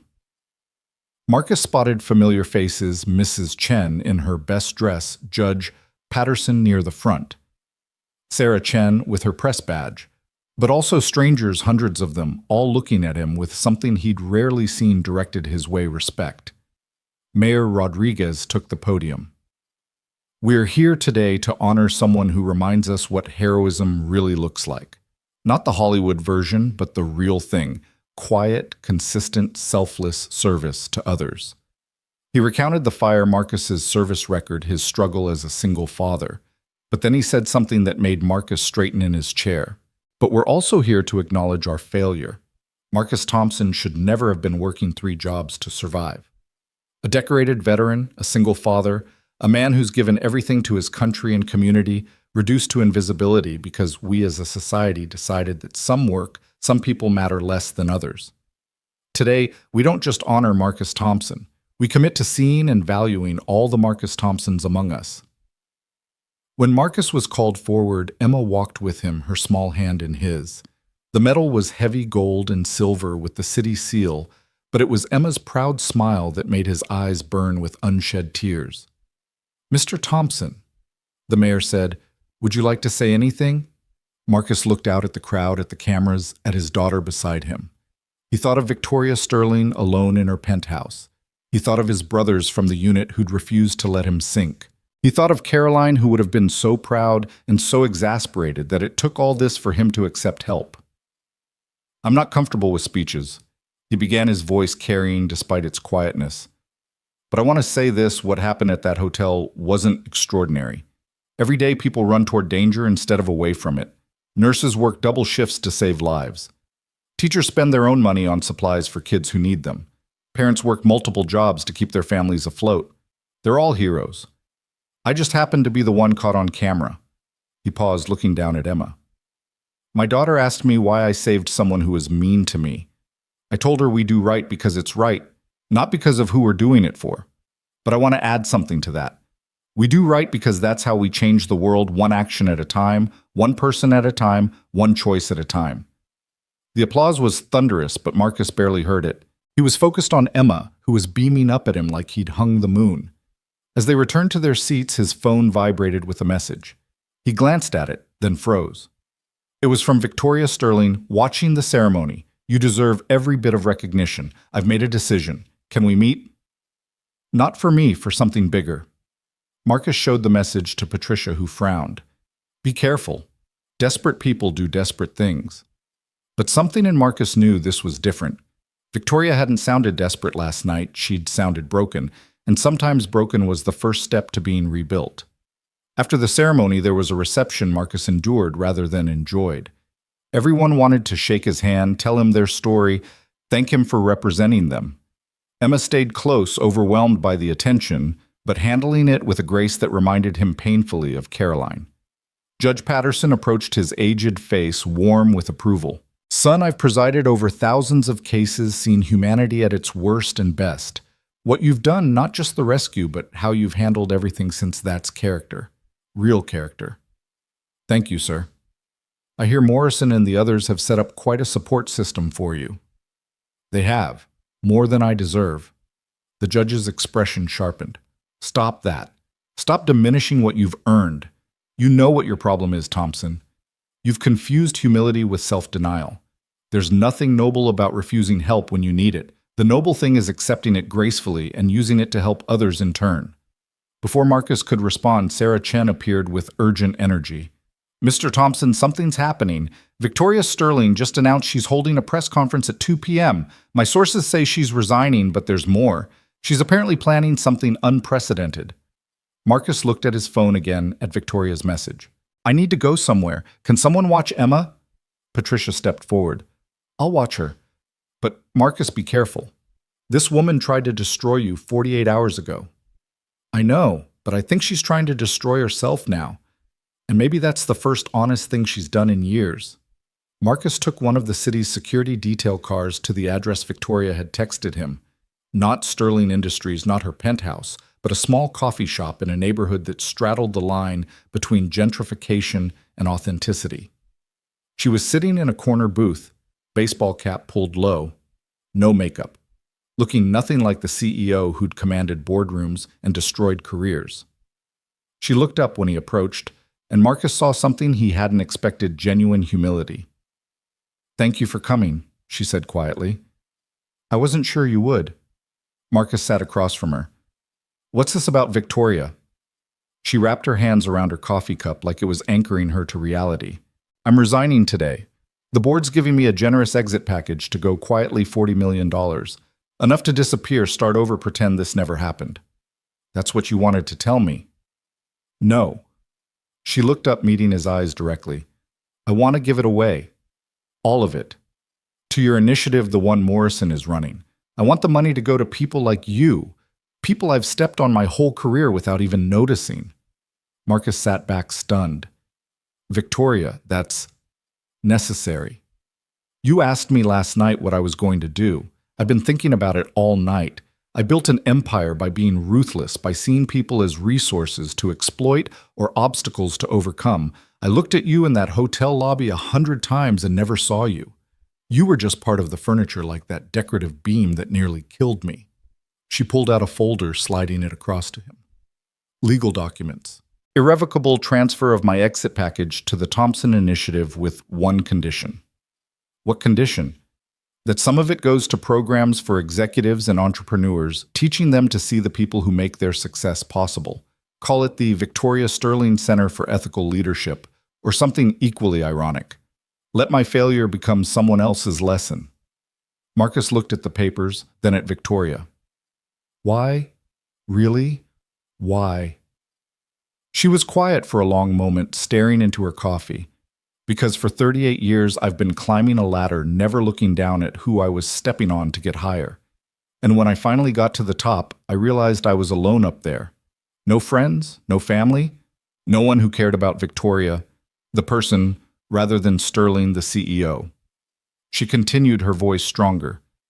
"When you pulled me from that fire, you saved my life. When you walked away after I dismissed you, you saved my soul. Because if you'd thanked me, if you'd groveled or asked for a reward, I could have dismissed you as just another person wanting something. But you didn't want anything. You just wanted to go home to your daughter. And that's when I realized you had everything that mattered, and I had nothing that did." Victoria. "I'm not asking for forgiveness. I'm not asking for friendship. I'm asking for the chance to do one right thing with all the wrong I've accumulated. Let my money help people I would have ignored. Let my fall be someone else's ladder up." Marcus looked at this woman who'd had everything and realized she had nothing, who'd reached the pinnacle only to discover it was a prison. "What will you do after?" "I don't know. Maybe teach. Maybe volunteer. Maybe just learn how to be a human being instead of a human doing." She managed a small smile. "Your daughter at the ceremony, the way she looked at you. I've had board members look at me with fear, respect, even awe, but never with the love I saw in her eyes. That's worth more than all the money in my accounts." Marcus made a decision that would have seemed impossible days ago. "The press conference, don't do it alone." "What? You're resigning, giving away $40 million, essentially admitting you were wrong. The media will crucify you, but if you're standing next to the person you wronged, if we're showing unity instead of division, the story changes." Victoria's eyes widened. "You'd do that? After everything? You saved me once, too, you know." "What? When?" "Right now. By showing me that people can change, that redemption is possible, that sometimes the worst thing that happens to us becomes the best thing that happens for us. You're giving away $40 million to help people like me. The least I can do is stand next to you while you do it."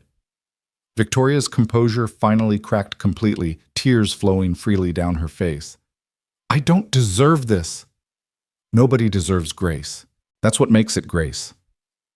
They sat in silence for a moment, two people from different worlds finding common ground in their shared humanity. Finally, Victoria wiped her eyes, straightened her shoulders. Some habits died hard and nodded. "The press conference is at 2, Sterling Industries headquarters." "I'll be there." As Marcus stood to leave, Victoria called after him. "Marcus." That interview you gave about doing right, regardless of who it's for, my whole life has been transactional. Everything had a price, a return on investment.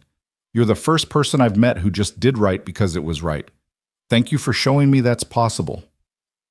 Marcus returned to City Hall to find Emma engaged in an intense conversation with Judge Patterson about butterflies of all things.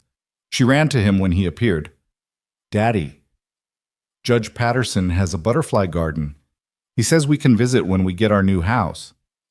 "That sounds wonderful, sweet pea." Patricia approached with a concerned expression. "Marcus Morrison just called. He's heard about Sterling's press conference. He thinks it's a trap." "It's not. She's resigning and donating her exit package to the initiative. All of it. All 40 million. Patricia sat down heavily. That's extraordinary. That could help thousands of veterans, single parents, struggling families. She wants to make amends. Marcus, be careful. Redemption is messy, and the media loves a villain more than a reformed sinner. At 1:45, Marcus stood outside Sterling Industries, the same building he'd walked past 100 times, never imagining he'd enter through the front door. The media was already assembled, hungry for the next chapter in the drama. Victoria met him in the lobby, the real lobby, not the service entrance. She was dressed simply professionally, but without the armor of her usual power suits. She looked younger, more vulnerable, more human. "Ready?" he asked. "No, but that's probably a good thing. I've been ready for everything my whole life, and look where it got me." They walked to the podium together, and the media erupted. Cameras flashed, reporters shouted questions, the feeding frenzy beginning before they'd said a word. Victoria took the microphone first. 3 days ago, a man saved my life. I repaid his heroism with cruelty, his dignity with disdain. I showed the world who I really was, and the world rightfully rejected that person." She paused, looking at Marcus. "I built Sterling Industries by being ruthless, by seeing people as assets or obstacles, never as humans. I succeeded by every metric that matters in business, profit growth, market share. And I failed by every metric that matters in life, kindness, connection, compassion." The room was silent now, everyone leaning in. "Effective immediately, I'm resigning as CEO of Sterling Industries. The board has granted me a $40 million exit package, which I'm donating in its entirety to the Thompson Initiative, a program supporting veterans, single parents, and the invisible workers who keep our city running." The questions exploded, but Victoria raised her hand. "Mr. Thompson has something to say." Marcus stepped to the microphone, uncomfortable but determined. 3 days ago, I did what anyone should do. I helped someone in danger. The fact that it became extraordinary says more about our society than about me. But what's happening now with Victoria's donation, with companies implementing fair wage policies, with the city recognizing invisible workers, this is the real rescue. Not pulling one person from a fire, but pulling thousands from poverty. A reporter called out, "Mr. Thompson, do you forgive Miss Sterling?" Marcus looked at Victoria, then back at the crowd. "Forgiveness isn't mine to give or withhold. Actions matter more than words. Ms. Sterling is taking action. That matters." Another reporter, "Ms.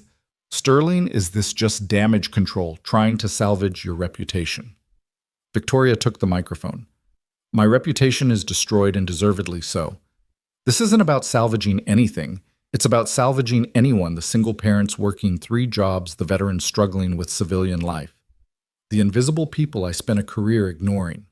If my downfall can become their uplift, then maybe I'll have done one thing worth doing." "What will you do now?" someone called out.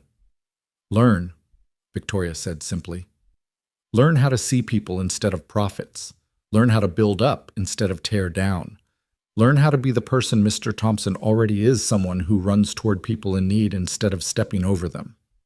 As the press conference ended and they walked back into the building together, Victoria stopped Marcus with a hand on his arm. "Thank you for standing with me. I didn't deserve that." "Oh, you keep saying that word, deserve. Maybe we should stop thinking about what people deserve and start thinking about what they need." "And what do you think I need?" Marcus considered. "A second chance, same as anyone. I've had dozens of chances. I wasted them all. Then make this one count." They parted ways in the lobby, Victoria to clean out her office, Marcus to return to Emma. As he walked out into the Chicago afternoon, his phone buzzed with messages. Morrison. Did she really give it all away? Patricia. The donation is confirmed, 40 million. Sarah Chen. This story just became something bigger than anyone imagined, but it was the message from an unknown number that stopped him cold. Mr. Thompson, my name is Grace Hartford. I'm a janitor at a law firm downtown. Today, because of you, because of what's happened, my employer announced full benefits and a living wage for all maintenance staff. My daughter can go to college now. Thank you for making us visible. Marcus stood on the sidewalk, letting the October wind cut through his jacket, feeling the weight and wonder of how one moment choosing to run into a fire instead of away from it had created an avalanche of change. He thought about Victoria Sterling packing up her office, preparing for a life without the power she'd spent decades accumulating. He thought about the veterans who would get help, the single parents who would find support, the invisible workers who would become visible. His phone rang. Emma calling from Patricia's phone. Daddy, when are you coming back? Right now, sweet pea. Good. I want to show you something. What's that? I drew a picture of the butterfly lady. The butterfly lady. The sad lady from TV. She needs butterflies, I think. People who are sad need beautiful things to look at. Marcus smiled, thinking of Victoria Sterling being called the butterfly lady. You're right, baby. Everyone needs beautiful things. Will you give it to her? If I see her again. You will. People who save each other always see each other again. It's like a rule. As Marcus made his way back to City Hall, he thought about Emma's words. People who save each other. Maybe that's what this had all been about, not him saving Victoria from a fire, but all of them saving each other from the various things that trapped them.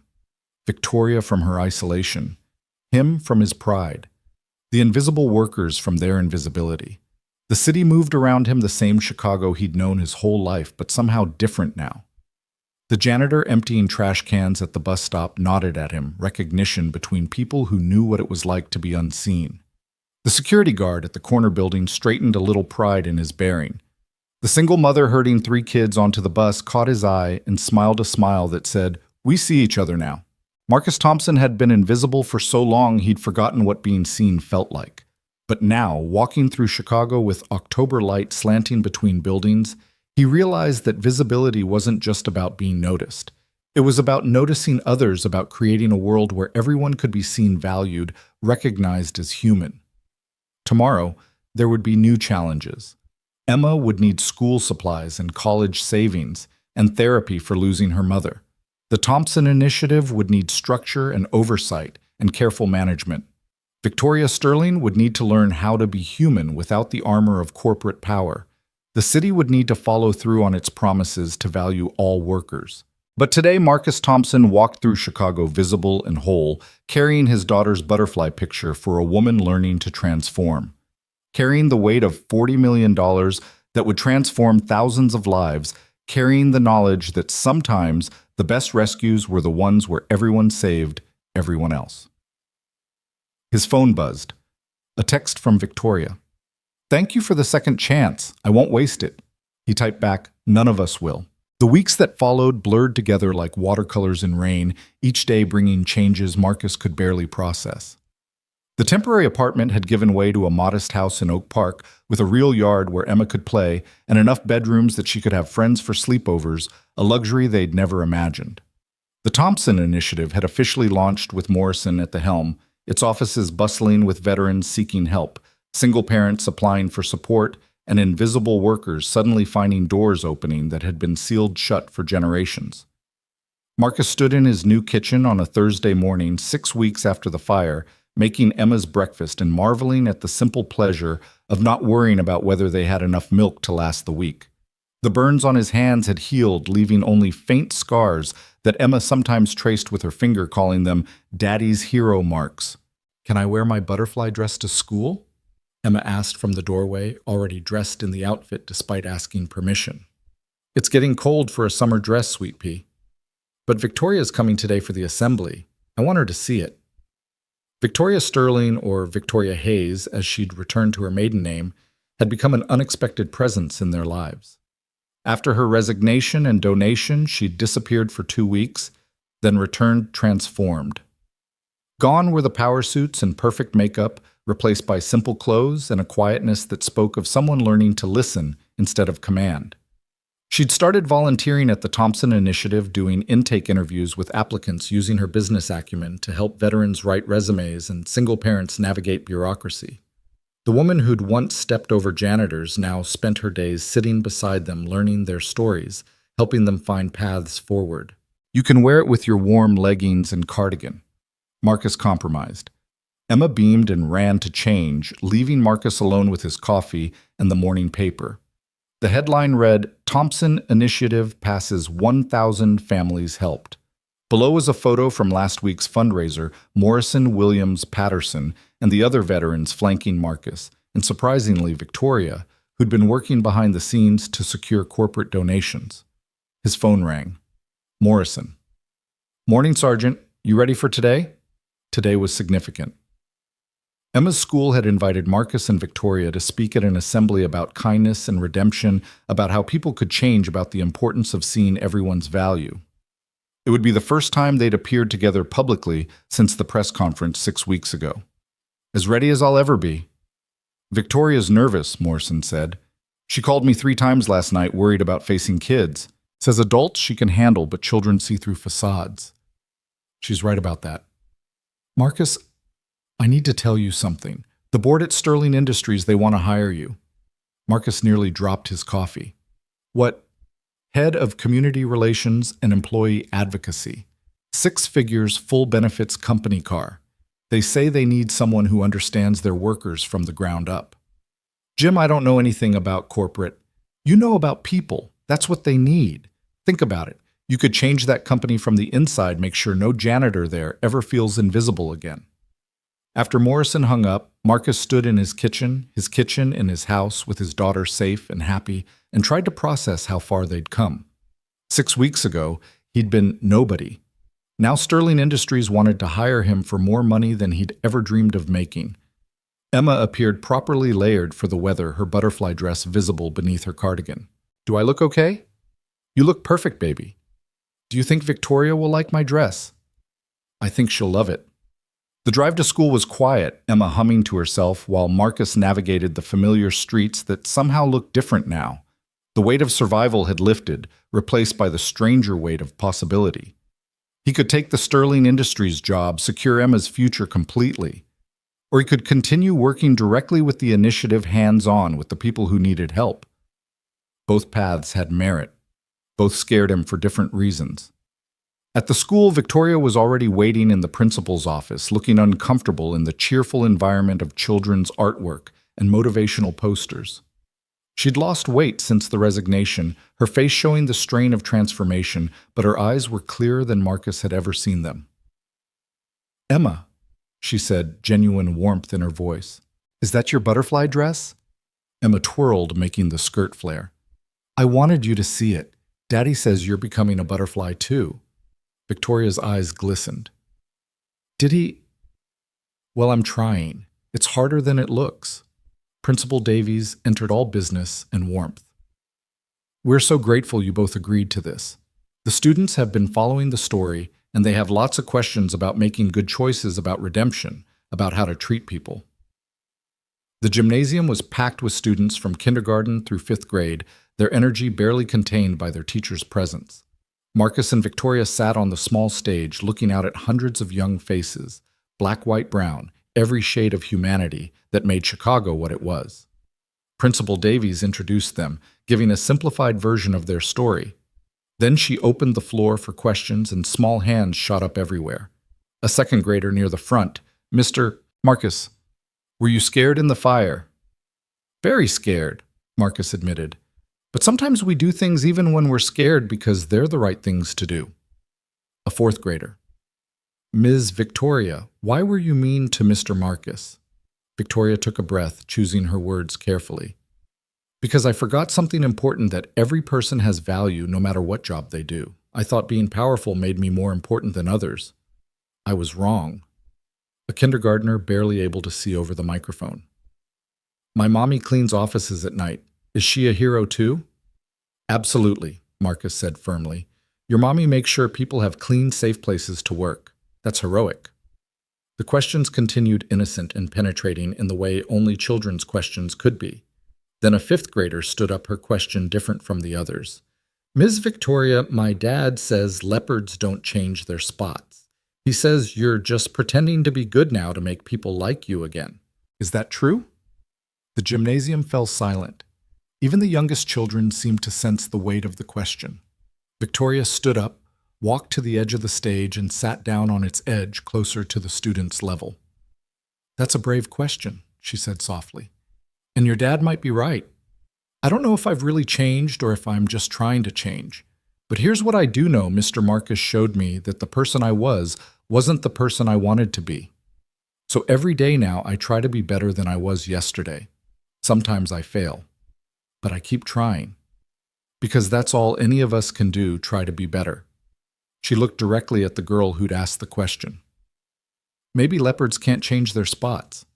But people aren't leopards. We can choose to be different. It's hard and scary, and sometimes I want to go back to being the old me because she knew how to win. But winning doesn't matter if you're alone at the finish line. Emma suddenly stood up from her place in the front row, her small voice carrying in the silence. You're not alone. You have us now. Victoria's composure cracked, tears flowing freely. Marcus moved to sit beside her on the stage edge, and for a moment they were just two people who'd saved each other in different ways, surrounded by children who understood redemption better than most adults. After the assembly, as they walked to the parking lot, Victoria stopped Marcus with a hand on his arm. Morrison told me about the Sterling Industries offer. Of course he did. You should take it. Marcus looked at her in surprise. You think so? That company needs someone like you, someone who sees people instead of resources. I spent 15 years making it a machine. You could make it human again.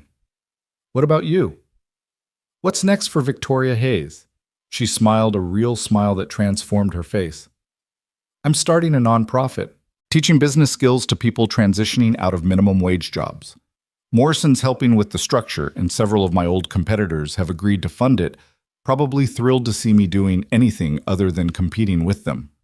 That's amazing, Victoria. It's something. A start anyway. She paused, looking back at the school. Your daughter saved me, you know. That day at the press conference, when she called me the butterfly lady, when she said I needed beautiful things, she was right. I'd surrounded myself with expensive things, but nothing beautiful, nothing that mattered. They were interrupted by Emma running toward them, having been released from class. She was carrying something carefully in her hands, a butterfly she'd made from pipe cleaners and tissue paper. This is for you, she told Victoria solemnly, for your office at your new job. Victoria knelt down to Emma's level, accepting the butterfly with the reverence usually reserved for holy relics. It's perfect. I'll put it where I can see it every day. Good. Butterflies need to be seen.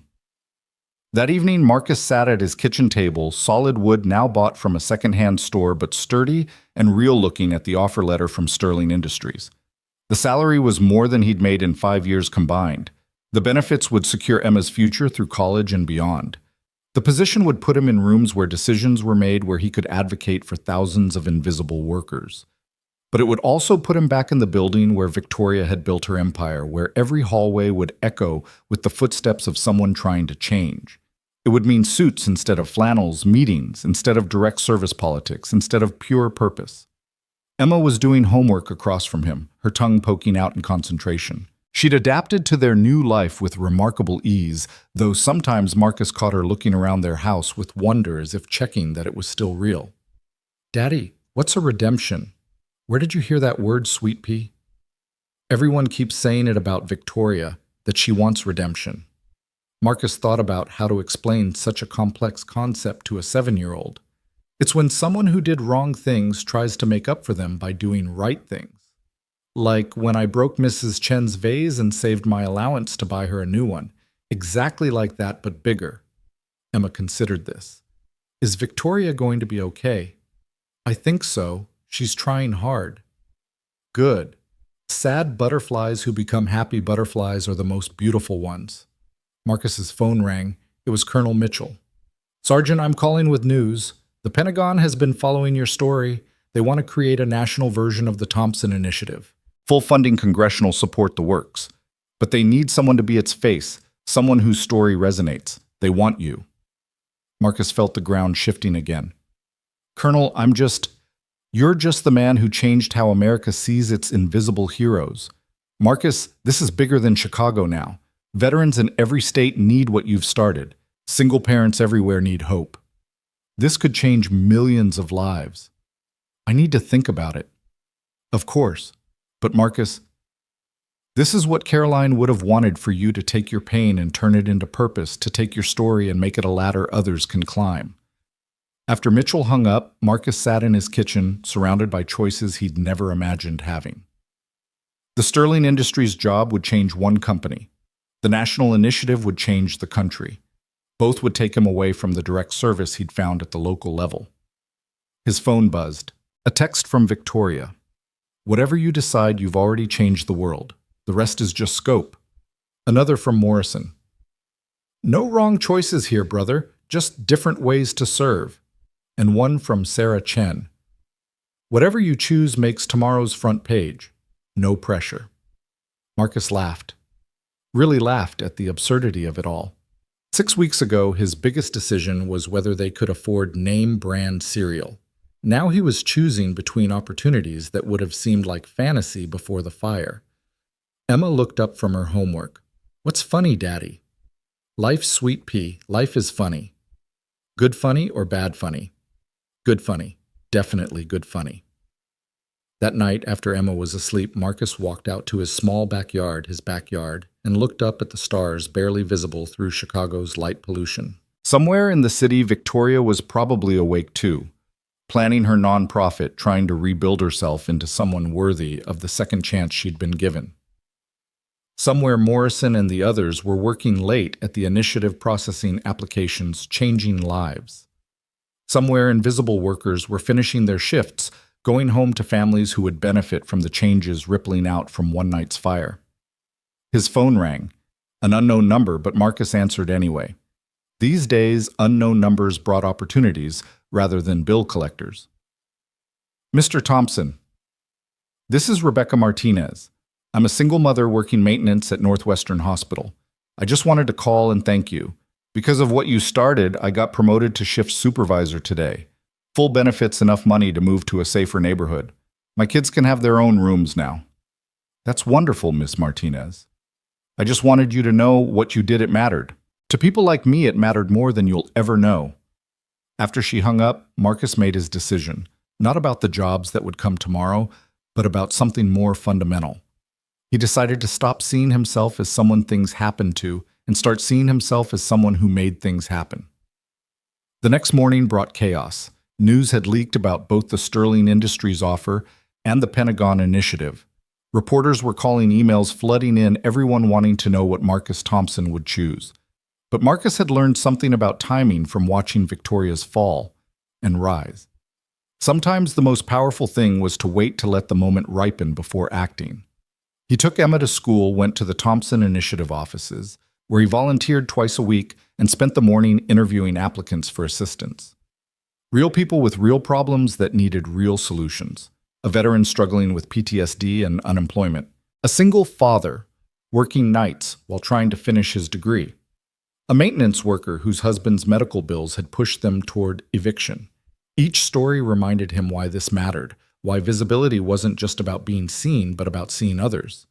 Victoria arrived at lunch carrying sandwiches from a deli that definitely wasn't her old power lunch spot. Thought you might be hungry, she said, setting the bag on his desk. Turkey and Swiss, no mayo, extra mustard. Emma mentioned it was your favorite. When did she tell you that? We text sometimes.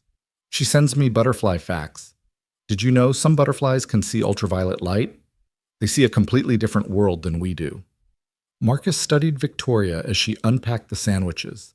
6 weeks had changed her profoundly. The hardness was gone, replaced by something more tentative but more genuine. She'd traded invulnerability for humanity, and while it clearly terrified her, she was persisting. The Pentagon wants me to run a national version of the initiative, Marcus said. Victoria nodded. Morrison told me, it's an incredible opportunity. Sterling Industries wants me, too. I know. I recommended you. Marcus looked at her in surprise. You did? Who better to humanize that place than the man who humanized me? She took a bite of her sandwich, then continued. You know what the hardest part of changing has been? Not the loss of money or power or status. It's learning to need people. I spent 38 years making sure I never needed anyone. Now I need everyone their patience, their forgiveness, their willingness to let me try again. That's not weakness, Victoria. That's strength. Is it because it feels like free falling without a parachute? Sometimes that's what growth feels like. They ate in comfortable silence, two unlikely friends bound by a moment of crisis that had transformed them both. Finally, Victoria asked, What does Emma think you should do? Marcus smiled. She says I should do what makes the most butterflies happy. Smart kid. So what makes the most butterflies happy? Before Marcus could answer, Morrison burst in his face, electric with excitement. You need to see this. Now! He turned on the office television to CNN, where breaking news banner read, Major corporations announce Thompson pledge, living wages for all workers. The anchor was speaking rapidly. In an unprecedented move, over 50 major corporations have signed what they're calling the Thompson Pledge, committing to providing living wages and full benefits to all employees, including contracted maintenance and service workers. The pledge, inspired by Chicago janitor and war hero Marcus Thompson, represents the largest voluntary labor reform in American history. The screen showed CEOs at a press conference, one after another, committing their companies to the pledge. Then, surprisingly, Victoria's face appeared footage from an interview she'd apparently given that morning. Marcus Thompson did more than save my life, she was saying. He saved my soul. He showed me and every other executive that our success is built on the backs of people we've made invisible. The Thompson Pledge isn't charity. It's overdue recognition that every worker has dignity, value, and deserves a living wage. Morrison was grinning. She's been working on this for weeks, calling in every favor, leveraging every connection. She said it was her real apology to you. Marcus stared at the screen, watching as companies he'd only dreamed of working for committed to treating their workers with dignity. The ripples had become waves, and the waves were reshaping the landscape of American labor. His phone rang. The Pentagon. Mr. Thompson, in light of today's developments, we're expanding our offer. We want you to head a new federal initiative, not just for veterans, but for all invisible workers. Full cabinet-level support, direct line to the president, the resources to make real change. Marcus asked for 24 hours to decide. Then he called Emma's school, picked her up early, family emergency. He told the concerned secretary. Though it was more family opportunity, and took her to the Lincoln Park Zoo, her favorite place in Chicago. As they watched the butterflies in the conservatory, Emma slipped her hand into his. Daddy, are you worried about choosing? How did you know I have to choose? You have your thinking face on, the one you had when you were deciding if we could afford new shoes. Marcus knelt down to her level. Sweet pea Daddy has to decide between different jobs. All of them would help people, but in different ways, and all of them would change our lives. Emma considered this with 7-year-old seriousness. Would any of them make you stop being you? What do you mean? Would you still read to me at night? Would you still make pancakes on Saturdays? Would you still be my daddy, who helps everyone? Always, baby. That never changes. Then choose the one that helps the most people. That's what you taught me. We help as many as we can. That evening, Marcus called a meeting. Morrison, Williams, Patterson, Mitchell, Patricia Reeves, and surprisingly Victoria all gathered in his living room. Emma served them juice boxes, her idea of hospitality, then retreated to her room to paint. I need your advice, Marcus said simply. 3 opportunities, all good, all different. Help me think through this. They debated for hours. Sterling Industries would give him corporate influence but limit his scope. The original Pentagon initiative would help veterans but miss other vulnerable populations. The expanded federal initiative would have the widest impact but remove him from direct service. Finally, Victoria spoke up. Marcus, what if you're thinking about this wrong? What if it's not about choosing one? Everyone looked at her. I spent 15 years thinking in terms of conquest, take this position, dominate that market, eliminate competition. But what if leadership isn't about conquest but collaboration? What if you could do all three? She stood pacing now, her old CEO energy returning but transformed. Take the federal position, but with conditions. Demand that it includes corporate partnerships starting with Sterling Industries, where you'd serve as a special advisor. Insist that the Thompson Initiative remains the model, with Morrison continuing to run it while you provide oversight. Don't choose integrate. Morrison was nodding. She's right. The federal position gives you platform and resources. Sterling gives you corporate credibility. The local initiative keeps you grounded in real service. It's possible, Mitchell added. I know the Pentagon. They want you badly enough to accommodate a creative structure.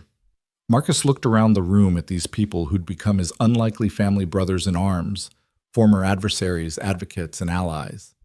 You really think I could do all three, Marcus? Patricia said gently. You carried wounded soldiers for miles, raised a daughter alone while working 3 jobs, and turned a moment of crisis into a national movement. I think you can handle a complex organizational structure. The decision, when Marcus made it, felt less like choosing and more like accepting what had already been chosen. He would take the federal position with the conditions Victoria suggested. He would serve as special advisor to Sterling Industries, helping them become a model for corporate responsibility. He would maintain oversight of the original Thompson Initiative, staying connected to the ground-level work that started it all. But first, there was something else to do. The next morning, Marcus and Emma stood outside a small cemetery in Schaumburg, where Caroline rested beneath a simple headstone. They came here every month, but this visit felt different. Hi, Mommy, Emma said, placing a butterfly drawing on the grave. Daddy's been saving people again. You'd be proud. Marcus knelt beside his daughter, his hand on the cold stone. Care, I hope I'm doing right. I hope I'm becoming the man you always said I could be. I'm trying to show Emma that strength isn't about carrying everything alone. It's about knowing when to let others help carry the load. They stood in silence for a moment, the October wind rustling the trees that were just beginning to turn. Then Emma tugged on his sleeve. Daddy, look! A monarch butterfly late in the season had landed on Caroline's headstone. It sat there, wings slowly opening and closing as if delivering a message. Mommy says you're doing good, Emma said with the certainty only children possess. She says to keep going. As they walked back to the car, Marcus's phone buzzed with a text from Victoria. Press conference scheduled for tomorrow to announce everything. You ready to change the world? He typed back. Already did. Now we're just making it official. That night, as Marcus read Harry Potter to Emma 3 chapters, as promised, he thought about the journey that had brought them here. From invisible to visible, from struggling to stable, from alone to supported. The fire that had threatened to destroy had instead illuminated, showing America what it had been overlooking. Daddy, Emma said as she was drifting off to sleep. Are we going to be okay now? Marcus kissed her forehead, thinking of the challenges ahead, the work to be done, the lives to be changed. Yes, Sweet Pea, we're going to be better than okay. We're going to help make sure everyone else is okay, too. That's a big job. Good thing we've got help. Emma smiled, already half asleep. Good thing we've got butterflies. As Marcus turned off her light and headed to his own room, his phone showed dozens of messages, logistics for tomorrow's announcement, congratulations from strangers, requests for interviews. But he ignored them all, instead pulling out a worn photo of Caroline from his wallet. We did it, Care, he whispered. Not the way we planned, but we did it. Outside Chicago sparkled in the darkness, a city of millions of stories, millions of struggles, millions of dreams.